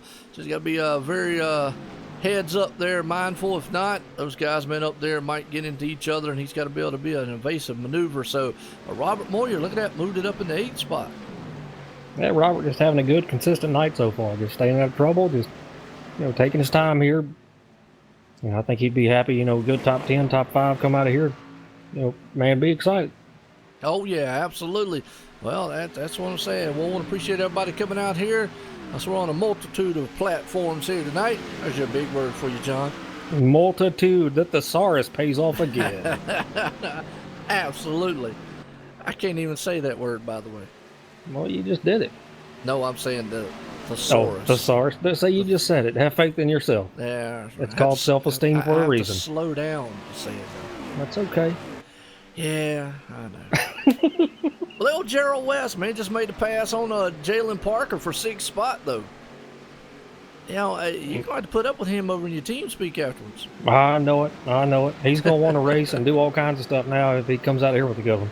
Oh, he's doing good. Last week finished 6th. This week currently running 6th. Well, I'll tell you what, if he backs that up, man, with 2 solid finishes here, that's just going to be awesome for him as far as points and everything goes. I mean, just a good racing so far. And like you said, practice makes perfect. Another thing, we saw you this past, John, not take anything away, but hey, Extreme, man, over there on the Thursday, there's some bad fast boys. Got a lot of pro-style iRacing drivers there, but you did a well of a job over there, finishing out in 6th and be able to bring it up. And it wasn't like what you said, a caution fest, because there was only one caution, and it came at like 100 lap 160 some. So you did that the hard way, drove that thing to the front. Yeah, I mean, like you said, practice, man, pays off big time, and had a good finish there. And last night, practice started for Michigan. So, actually, when we were in there practicing, Vern Bradley, Devin Smecker, some of those other guys wound up in the room with us, and they were like, "What are y'all doing?" I was like, "Trying to practice. Y'all get out of here." But practice, man, makes perfect. You learn everything you can. Listen to other guys. Don't have a mentality that you know everything. Gerald West is another one. A good friend of mine. Dustin German as well. We all bounce ideas off each other, try different setups and things. And, when it comes to league racing, these guys are really serious about it, just as I am and a lot of other people are. For us, this is a big thing. A lot of us, I've got to race in real life before, but I probably won't ever get to do it again. Too old, I guess. 34 is a little old to think that you're ever going to do anything important, because evidently you have to be 18 or 19 these days. Yeah. So, we take it very seriously. These leagues, these guys, they take it very seriously as well. You got great sponsors here in this league and good drivers here. This league has grown as well, and not just with people just to fill up cars, but with really good drivers. Absolutely. Well, I'll tell you what, another guy on the move there. We just saw him make a pass. It's Robert Moyer moving it up into the 7th spot. He just went around Jalen Parker there for the 7th place spot and puts Jalen back in the 8th. That's another guy, man, out there having a very, very good night. We're talking about Gerald as he is closing the gap in there on the 5th place spot. He might walk out of here with a good top 5. Although, like I said, we're going to have to probably have another pit stop in between the time of here and there. It's going to be very interesting, but it's been a very, very good night so far. We started 28 drivers. Currently got 21 of them out there running right now, so attrition has definitely not been that bad in this race. No, it really hasn't. We've got 19 guys on the lead lap. Brendan Mullen in the 20, the first car lap down. After that, we got the guys that have had some bad luck tonight. But some of these guys, like Gerald West, Daryl Ricketts, Robert Moyer, Jalen Parker, Neil Odegaard, these guys that are 8, 9, 10 seconds behind the leader, be interesting to see if they play a little bit of strategy and maybe try to pit before the leaders do. Well, you talk about that. Yeah, I said they're coming. I was about to say it. They came in. What do you think about this pit strategy before Tyler? Well, you have to try something. Obviously these guys back here, not taking anything away from them because they're good. They're doing a great job. Like Daryl and Gerald, Robert Moyer, these guys. The best thing you can do at the end of the race when you know you don't have that fast of a car, or this track just doesn't suit you as well as it does those guys, you got to get off cycle. You got to do something different. So here towards the end of the race, you got to take a gamble. Well, Zach Hall just slid right through his box, had to back up really quick there, along with Bob Skinner also coming in there very hot and heavy. Didn't hurt him too bad as Cedric Hunter's coming off. We'd seen Zach Hall use his fast fix there, so he's got a nice clean car. Now here's the thing. It's going to put him up with about 21 laps to go here. And the thing about that is that puts him well within the window here of fuel and tires. Just going to be very patient and move that thing up front. Oh no, and the 44 loses it coming down the pit road. Oh yeah, and he's in the middle of the track, and that's going to bring out a caution. Now the good thing is Cedric Hunter's not a lap down. But let's go back on the 44. That actually might play in the favor of the 13 because they're not going to have to come back into pit road. So let's watch. We're watching this replay here on the 44. Like I said, he's coming in, and he's slowing down for his pit, slowing down. And yeah, that thing just came off there. Boy, I'll tell you what, Gerald West right there, boy, had to make a very fast, evasive move. And Gerald was already committed coming down pit road. I don't know if he's going to make that pit stop or not because the caution comes out. He did not. Okay, that's what he said. It'd be the best thing to do is just keep going. Because if he'd make that pit stop, he'd go definitely a lap down. But who this might definitely favor is the 13 and Zach Hall, because they just got done making their pit stop. And I don't think Tyler Conroy had made his, although he is back in the back there.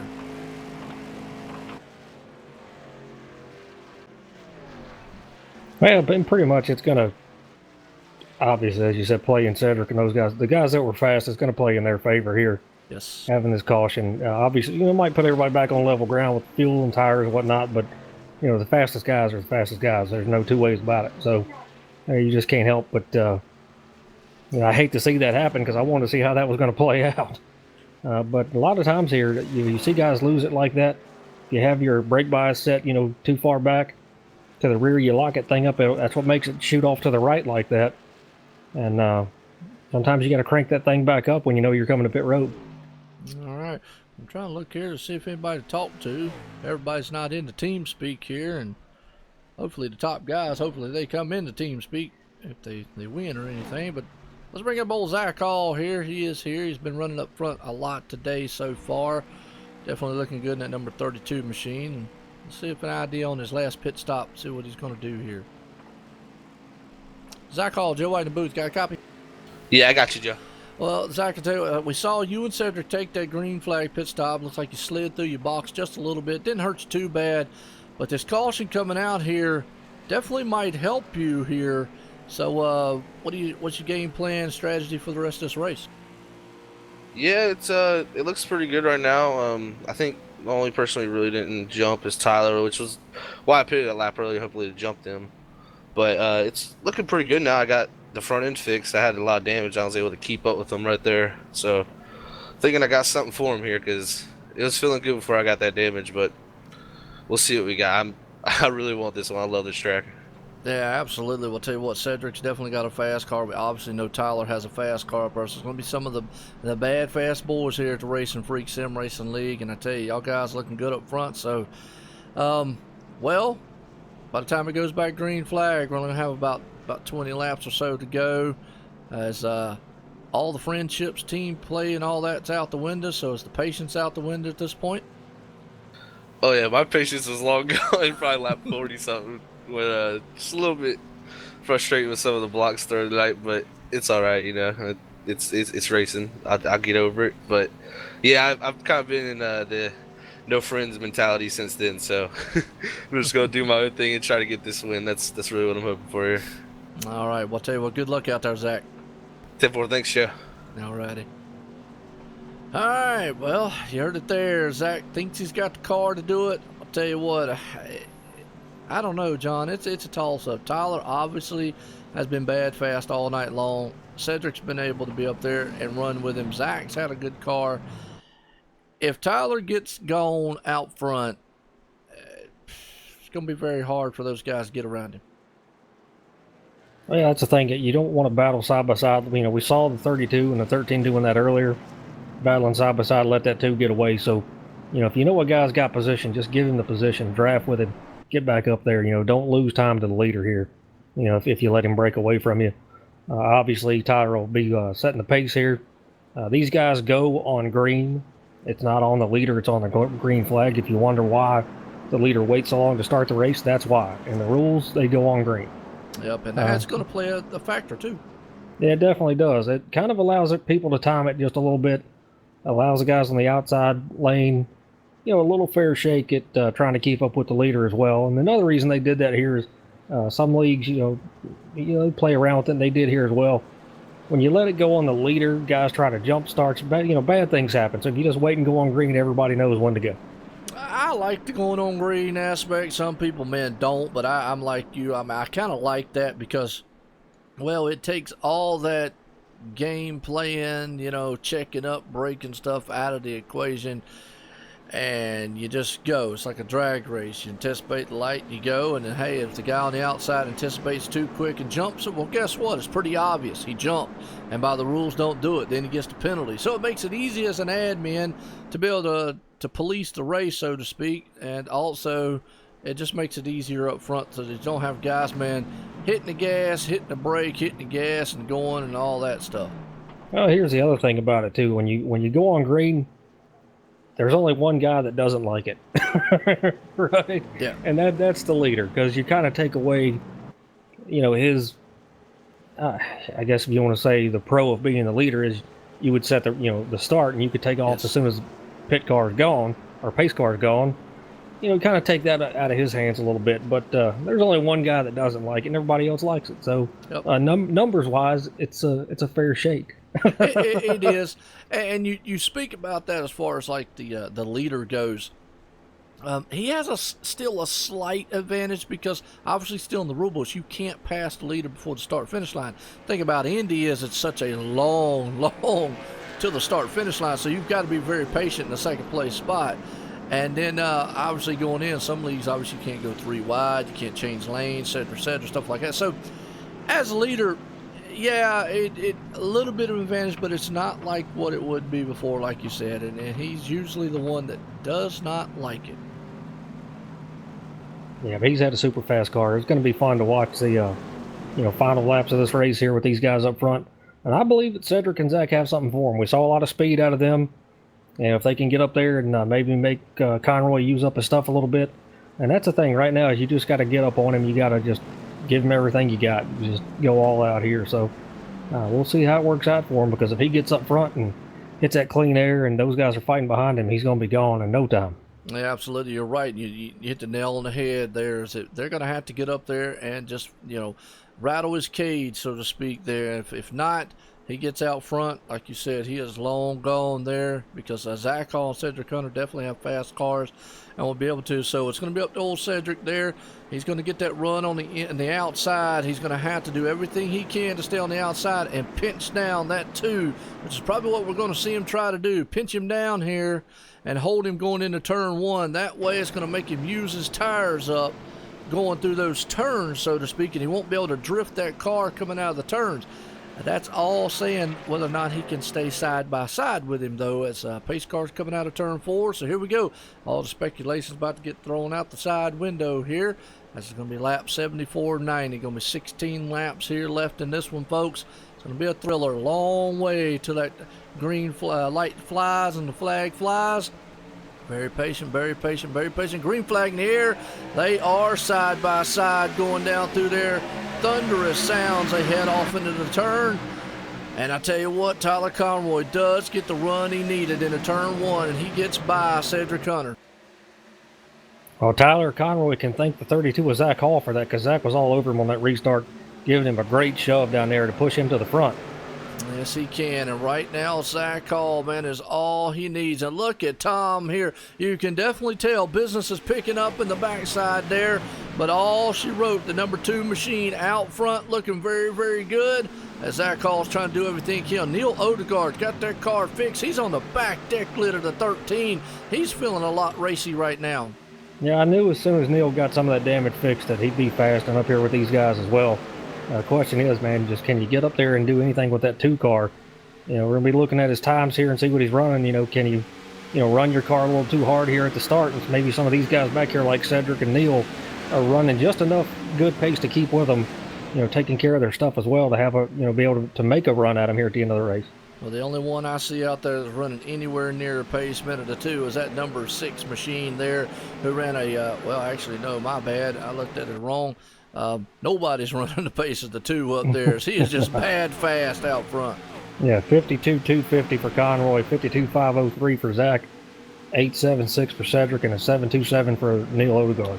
Yeah, Neil Odegaard, though, is still all over the back deck lid of that 17 man, or 13, excuse me, and pushing him all around this track so far. Dustin German, another one. Look at him moving up in the 6th spot, along with Robert Moyer right there in 7th. Jayla Parker sitting in 8th. James Haney moving up in 9th, and Nick Crawford around the top 10. Yeah, great race for James Haney so far. Started 18th, running in the 11th spot here. Doing a great job tonight there, just staying out of trouble and making things happen for him. But Robert Moyer, every time we mention him, man, he's inside the top 10 tonight. Yes, he is. Looking very good, just being patient there, trying to run that car the best he can. James Haney, who's able to, he started 18th, currently in the 9th spot. Nick right there, he's currently sitting in 10th. Daryl Ricketts been able to move it back up in the 11th. Christopher Matthews there. As we say that, Gerald West moving around him, so he's trying to. It looks like Gerald had a little bit of problems on that last caution.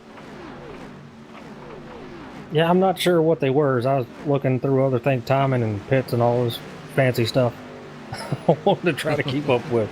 So I missed whatever happened to him there, but I'll tell you what, right now, these guys, they've got to do something to work together, draft together, do something to get up here to catch this 2 car, because he was just laying down some time. Yeah, he is. We ran a time right there, though, and Zach Hall, those made a little bit of time up right there on that one. Cedric Hunter made a little bit faster than both of them up there. So Tyler Conroy, if they can maybe stay close to him, he knows he's going to have to run his car hard, because here's the thing.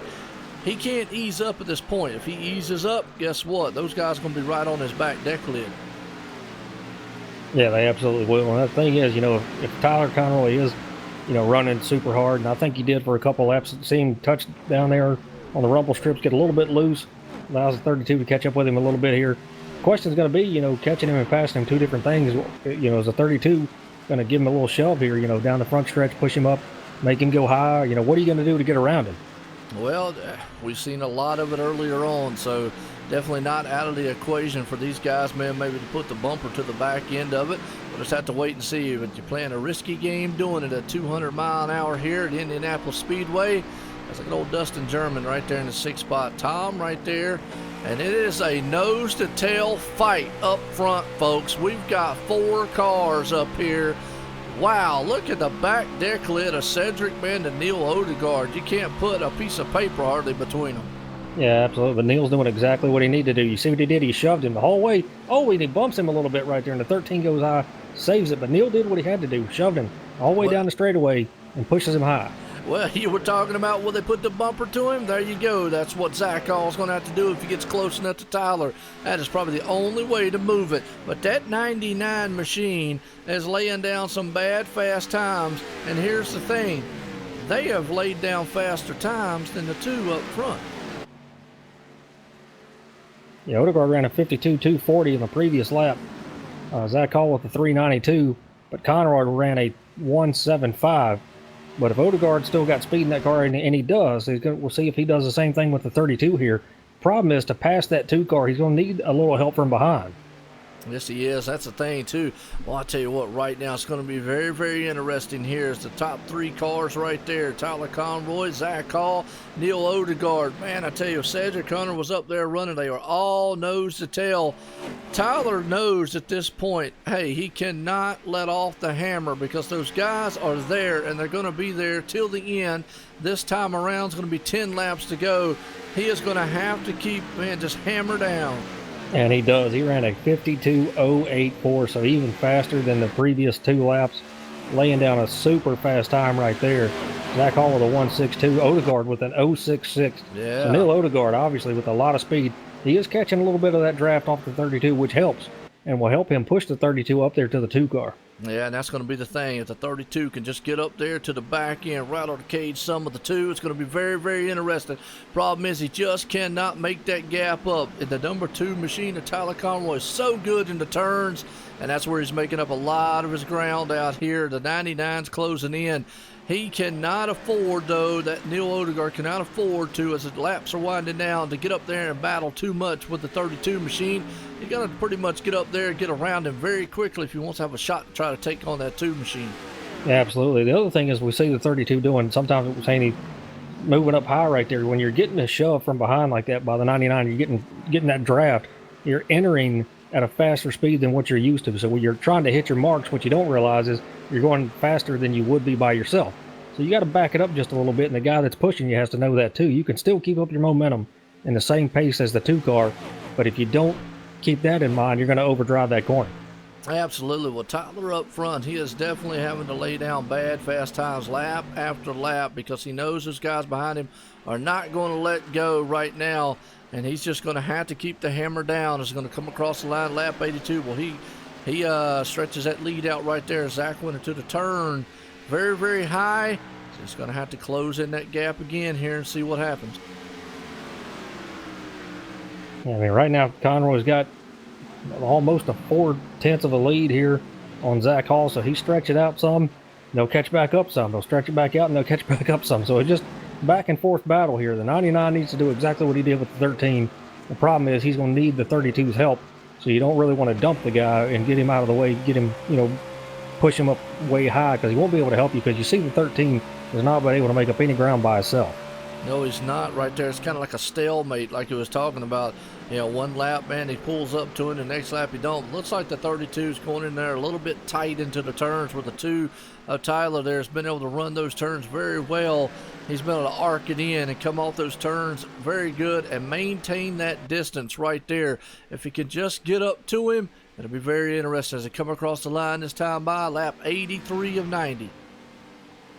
Yeah, right now the 32 is right there in that window where he still has a sniff of the draft from the 2 car. Once you get about 4 to 5/10 back, you lose that. If you don't have any help from behind, then you're just going to be stuck there like we see Cedric Hunter in that 13. And as the laps wind down here, I got a feeling that's going to be also the laps and the tire wear here too. That's going to be another question, is does the Tyler have enough tire wear up front? Has he used it? Has Zach used it here? As Tyler's been able to maintain that lead up there, definitely not as fast as he's been all night long, but he's definitely been able to put down some bad fast laps. Now Zach, 1 lap, put down a quick lap. Next lap, Tyler puts down 1. Yeah, I just saw Robert Moyer take the 6th spot from the 42 with Jalen Parker with a great move to the inside here. Got a good battle going on between these guys, and got Gerald West and Daryl Ricketts behind them. Yes, it is. Right there, Gerald, man, has been on the move that thing. Like you just said, he's going for the 9th spot. He's up underneath Daryl, and he takes that spot away, so he's back up in the 10th spot there as Gerald Parker sitting in the 8th place. And like we just said, Robert Moyer currently right there in 7th. Dustin German sitting in 6th. Tom Drelling right there in 5th. Make sure we get it right on him. Cedric Hunter sitting in 4th. And boy, I'll tell you what, Neil Odegaard's closed that gap in on the 32. But the man up front, though, as nobody's been able to do anything with that 2 car. He's far enough away now, he probably could ease up just a little bit as we're heading across the line. It'll be 5 laps to go. Yeah, I would say he's not going to ease up at all here, as Zach Hall is only 3/10 behind. It's actually 3.08, so they've been able to close up a little bit. Still got to have that help from the 99 right here. Yes, he does. And 99's just right there riding in the tire tracks there of the 32 Zach Hall. Zach Hall's trying everything he can do to get up front there to maybe try to close it in. But Tyler Conroy, well, he came in here. He dominated Indy. They said last time they were here. He's dominating again this time. I mean, it's been a very good race, though. Guys have been able to get up there and run with him. So, Zach, just not, I don't think he's got the tires left to be able to do it. I was just getting ready to talk about tire fall off, from your times. Looking at Conroy's time, lap 79, he ran a 52.084, and it continues to go for 6 laps later. He runs a 52.894. Yeah, and so definitely tires are falling off, and they will be all the way to the end of this one right here. Robert Moyer still running in that 7th spot. Jalen Parker right there behind him. Gerald West looking very good in the 9th spot. Daryl Ricketts, he's looking good. He's going to hopefully come out of here with a 10th place spot running here. As it's looks like Tyler Conroy is just stretching that lead out there. He's at 7/10 right now. Yeah, absolutely. I just think that the 2 is just too fast here and it's amazing that he can keep up this speed by himself. You got the 32 and 99 drafting with each other, and they just don't have anything for him right here. And if obviously note this as well, if a caution flag flies, then the race is going to be over. Absolutely. That's another thing. Yeah, we're at lap 86 here of 90, and definitely if the caution comes out at this point, this race is definitely official. And Tyler Conroy definitely up front. Watch us battle back here. Old Daryl Ricketts is trying to run there with Gerald West. Gerald West is trying to run down Jalen Parker, trying to get that 8th place away.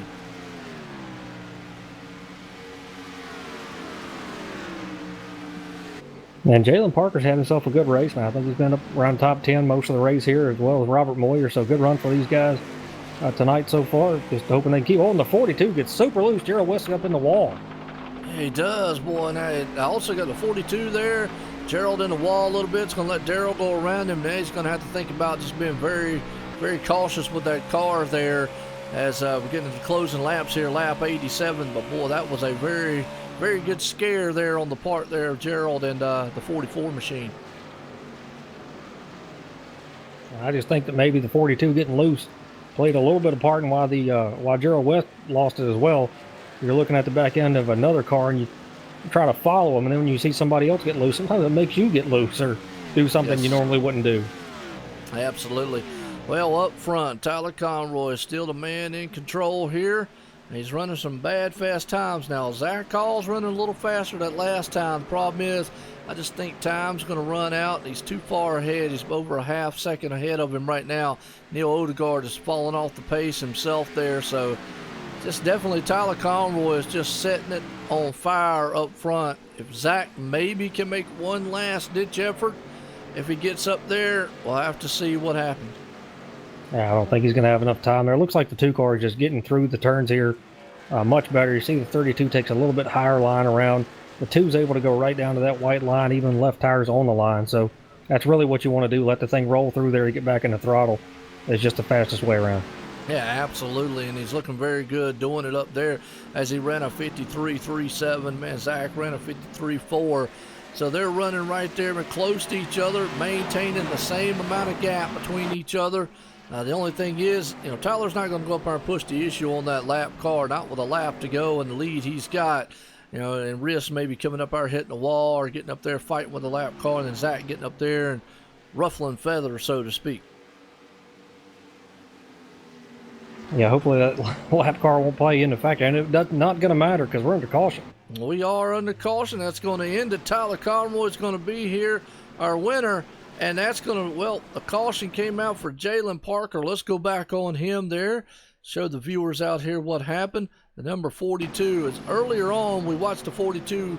He tapped the wall earlier on. I got a feeling, man, tires were just starting to go out, but Tyler Conroy is going to pull this one off here. I was watching this replay. He just goes into the turn. Yep, got loose there.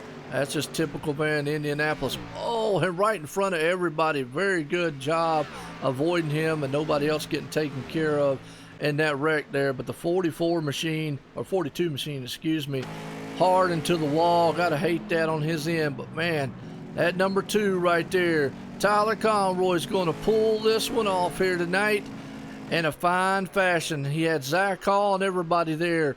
Definitely looking good. So awesome race here to the end. It was a very exciting race. I think it was a great job by these guys.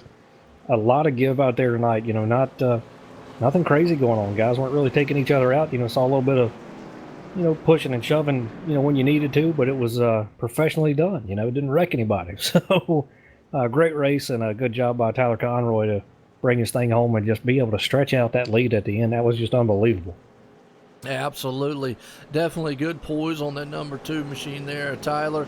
And hats off to Zach, man, and Neil Odegaard pulling that thing off in 3rd place, doing everything he could do to get up there. So we'll wait till they come across the line and the checkered flag here for bring them up, make it official, as you never know. Somebody might blow up or something, but they're coming across the line this time by. Yeah, we've seen stranger things happen. Yes, we have. We were finishing a race at Extreme, wasn't it? And somebody it kicked them out under caution. Like we had a lap to go. A lap to go, and they were running in actually in 4th place spot, and they got disconnected and it was under caution with 3 to go, and they would have obviously finished in that spot, and they got disconnected. The car went off to the left and ended up way back in the back. So we have seen some strange things. All part of racing online. Absolutely. But a great race by these guys. Good job. Just very entertaining race. Even better than I expected for this track here. Absolutely. These guys put on a very, very good show. Those Cedric Hunter out there doing extracurricular activity out there, man, running around. So, all right, well, let's bring up our third place man, Neil Odegaard, who is definitely going to be one happy camper out there to get this one out of the way. And definitely, man, he did everything he could do to try to get the second place spot. Had a bad, fast machine here, but the number 99 there, Neil Odegaard, finishing out in third. Neil Odegaard is John and Joe in the booth. You got a copy?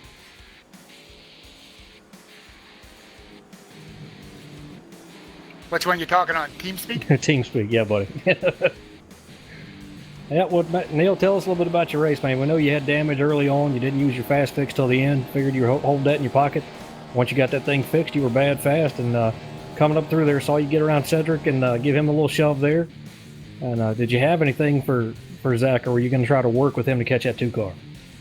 No, well, I was trying to hold up Zach because Tyler is my teammate, eh? So I was just trying to help him. If he can stay in front and we can come in for second, that'd be good. But yeah, it was a good race. And as far as bumping Cedric, that wasn't on purpose, but I mean, they gave me an open and him and Zach were kind of fighting, so I got in underneath in that corner and he came down and gave me a little tap, took him sideways. Oh yeah, I've just professionally done. That's what we were talking about. You know, when your tires are used up here, it's hard to get around guys, and one way to do it is to draft with them as you did, and just give them a nice professional little shove there. You didn't wreck him. No harm done. It was very well done on your end there. So, good run for you tonight. You got anybody you want to thank? Yeah, I'd like to thank Rev Racing there and Mark and Tyler and John, my teammates there. And yeah, that's it. All right, well, congratulations, man, on a good race once again. Third place, good points tonight for you, and we'll see you in the next one. Yeah, thanks. See ya. Yep, absolutely. It was a good night, man, there for those guys as they did a very, very good job. Let's see if I can't get them back down there into their team speak. Hope it did. Let's go to our second place man, Zach Hall. Did everything he could tonight. Hey, Zach, it's John and Joe in the booth. You got a copy? Yeah, I got you guys. Well, man, tell us a little bit about the end of the race there. Looked like you had a lot of speed there. Had the 99 behind you. You know, kind of looked like he was trying to, shove you a little bit, give you a little push there drafting and all that. But, man, did you have anything for that 2 car? Because he was just able to just stretch out the lead all by himself. Yeah, it's really a thing of he's better in some corners than me, and I was a little bit better than him. I gained a little bit. Just seeing that little bit of gain, I'd overdrive the corners I'm bad in. Of course, 3 is my Achilles heel, like it's always been here. I don't know what it is. I'm really good in 1, but 3, I just, for some reason, just overdrive it usually. I don't know if it's because it's got less markers really to see where you want to lift. And I was really struggling in my favorite corner, turn 2. I was getting really loose there when I was trying to catch him, and he did a great job hitting his marks, really. Like, I can't complain with second because, I mean, I haven't had that many good finishes lately here in the past few weeks. It feels real good to get back in the top 5 and gain some points again, get my points lead back up. But yeah, it was definitely hard fought there. It's just hitting your marks, and I was doing a little bit too much mirror driving. I should have just been focusing forward, but kind of caught Tyler at one point, and it got us all packed up together, and it kind of got me unfocused. And this is one of the tracks you really can't lose focus. You miss it by 2 foot, you're not in your right line, and you lose by a 1/10.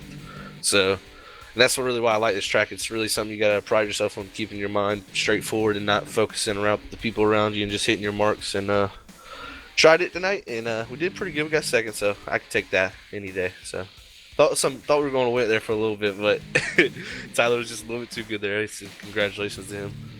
Yeah, he did a great job being able to ride the line there, hit his marks. Obviously, when you're the leader, you can see that, but yeah, I have to agree with you. When you're in a pack like that, trying to get around here and know where your mark is and what to hit, makes it that much harder. But it was very impressive to watch when you guys were just nose to tail right there. But again, I think the 2 was just super fast and hitting that thing. And I'm like you, except the opposite. I'm very terrible in 1, and I'm great in 3. So I feel your pain with trying to keep the momentum up here, man. So, but again, like I said, good run for you. 2nd place, good points tonight, man. You got anybody out there you want to thank? Yeah, definitely want to thank my teammates. First off, Robert, Chris here tonight, and also shout out to AKA Byron Johnson. He had to work tonight, so he had to miss. So I gained a little bit of points on him. That was kind of nice, but it sucks not having him here because he's a really good teammate, and I know he would have ran good tonight. But also want to thank the admins, all the guys. We work really hard on like stuff that we do, and it's paid off. It's really been an awesome past few weeks, and feels good, like I said, to get a good finish finally again. And I want to thank you guys. You guys always do an awesome job. It's always fun going back and watching, and also the fans out there who watch every time we race. Like that's awesome. You guys see, like I got to chat with y'all at Kentucky, and when I got out the race there, and it was really fun. There's a lot of cool people out there, and hope y'all enjoyed the race tonight. That was the biggest thing for me. Yeah, man, I'll tell you, the viewership tonight was unreal. I think we had some very high numbers tonight. So it's helped a lot. Being on the iRacing portal has been a good decision on iRacing's part. Obviously, I know the league appreciates it. We appreciate it, OSRNetwork, and you guys put on a good show here. So just keep that up, man, and good run for you. Keep it going. Take a momentum into next week, and we'll see you then. 10-4, guys. Y'all have a great night. All right, John, we'll tell you what, obviously, man, right there, not too disappointed on the finish he had. He definitely would have loved to have won the thing here tonight, and you're right. That's some very good viewer numbers out there, but we're going to go down here in victory lane because another man who definitely is very happy, probably tired after that one, the number 2 there, pulling it into victory lane here, Tyler Conroy. Tyler Conroy, Joe in the booth, got copy. Yes, I do. Well, I tell you what, I know you probably got to be a little exhausted out there because those guys behind you did everything they could do to try to run you down in your tire tracks. But in a fine fashion, that number 2 machine, you blistered out there with some awesome pace and brought it home here tonight for the RacinFreeks Sim Racing League, sponsored by Stock Car Racing Experience here at Indianapolis Speedway in the Cup car. How's it feel? Oh, man, what a race. I almost gave it away early in the race. I got caught speeding on pit road, and I thought it was over from there. This league's got a lot of great members that have joined in the last couple weeks, and it's just not as easy to pass everybody as it used to be. So at that point, I thought this race was over. Well, I tell you what, you're right. The league's growing here. A lot of great drivers out here. You did a fantastic job being poised and patient coming up through the field there. We saw that earlier on. Like you said, that's got to be in the back of a driver's mind is when they make a mistake like that on pit road. They got to be very patient. You had a lot of time to come through the front. You knew you had a very fast race car. Although there was one incident when you did come through there, you got into a little bit of contact there. After you got that contact, what was going through your mind? Like, oh no, it could be over with, or what? Yeah, we were making some good headway, and then coming off forward, there was just a pack of us, and they stacked up. I didn't see it in time. I ran over Dustin, and I wasn't too worried because we caught a caution after that, and I had a fast repair left. So I was kind of blessed that caution came out because it grouped everybody back up, and I started making my way back towards the front. Oh, absolutely. Well, I tell you what, man, awesome finish here tonight. Awesome performance here at Indianapolis to bring that machine here home and in the victory lane. You got anybody out there you want to thank for it? Yes, I do. I want to thank Sim Specs. They've been on my car for like 4 weeks now. And the first 3 races have been trash.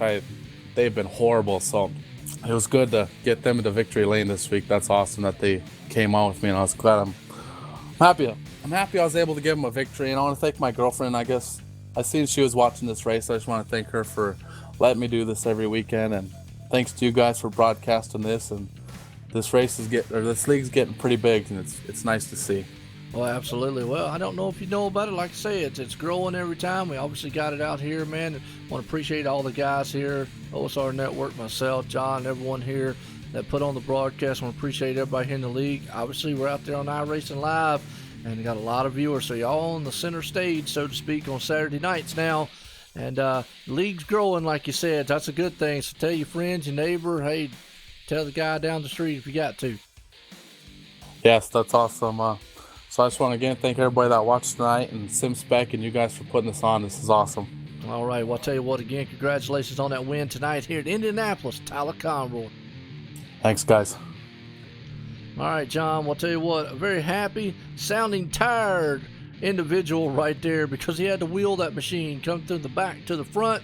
Well, let's get our race results here tonight as Tyler Conroy does put it in victory lane, along with Zach Hall right there in second, Neil Odegaard third, Cedric Hunter rounding out in fourth, Tom Drilling right there in fifth, Dustin German there in sixth, Robert Moyer, good finish for him there in seventh, Daryl Ricketts right in eighth, Daryl West has another very good solid finish here at the ninth place spot, and Christopher Matthews rounds out the top 10. James Haney comes home 11th. Great run for him. Know he'll be happy with that. Nick Crawford 12th. Jay Cluck, however you say your last name, please let us know because we want to get it right. 13th. Rockstar Bob Skinner 14th. John LeBombard 15th. Randy Fayash 16th. James Hackworth Jr. 17th. Brandon Mullen 18th. Jalen Parker 19th. And Daniel Haney in 20th. And in 21st, we've got Eric Talent right there in 21st spot. Keith Haney, not the night he was looking for. A little bit of trouble, man, earlier on. In 22nd, Cody Tabor 23rd. Corey Blevins 24th. Corey Wharton in 25th. And Matt Cherry right there in 26th. And a bunch of Corys and Codys in the back lane back there. But nonetheless, I'll tell you what, John, we had a lot of great racing here. Some pit strategies and a few cautions here. We only ended up with 6 cautions. Not bad out of the whole affair for Indy. That is a respectable. Most of them single car style spins. You're going to have one of them that was a big multi-car pile up there. That's the guys that had to go from the back to the front. Some definitely strategy, but some good hard racing. Got any final words out here? That was a great race by these guys. Once again, we say it every weekend when we come here, to these races. They do a great job. The league's growing. Great drivers in there. We got to give a shout out to iRacing. When we're on here, the league is here, representing, and got on the iRacing portal. You got to thank iRacing for allowing the league to do that and allowing us to be a part of it and broadcast it. It's great to see the growth of sim racing and what all it's doing for people and businesses, and it's just so much we could harp on, and I won't do it, but it's great, and I love it, and this league's doing a fantastic job, and they had just a heck of a race tonight, and great to see some of these guys like Tom Dryling get a good finish out of here, Neil Odegaard bouncing back, James Haney having a good race, coming home 11th for him. That I think that's great. It's something he can build on and move on from here. So just a lot of great guys in this league, man. Just any week somebody can be up there in the top 5 or catch a win. Absolutely. You're talking about the league growing here. Definitely want to appreciate iRacing for everything to do. Jack Davison's the man who set us up here on the iRacing portal. That's right, iRacing Live here, folks, along with YouTube, Facebook Live, Twitch, and Twitter is what I call it. But, man, we're all over. Check us out online at onlinesimracingnetwork.com. But I tell you what, from Indy, we go to Pocono next week. That's the home track there, the title sponsor, Stock Car Racing Experience. So it ought to be an experience here with a bunch of RacinFreeks Sim Racing League as they storm off down to the Pocono, Pennsylvania area next Saturday night. Tune in, but it's tomorrow night. We got Winsdale action. Martinsville, short track, K&N style car, definitely the start of their season. Well, for Joe White and John T. Wimbish up here in the booth, everyone, y'all have a good night.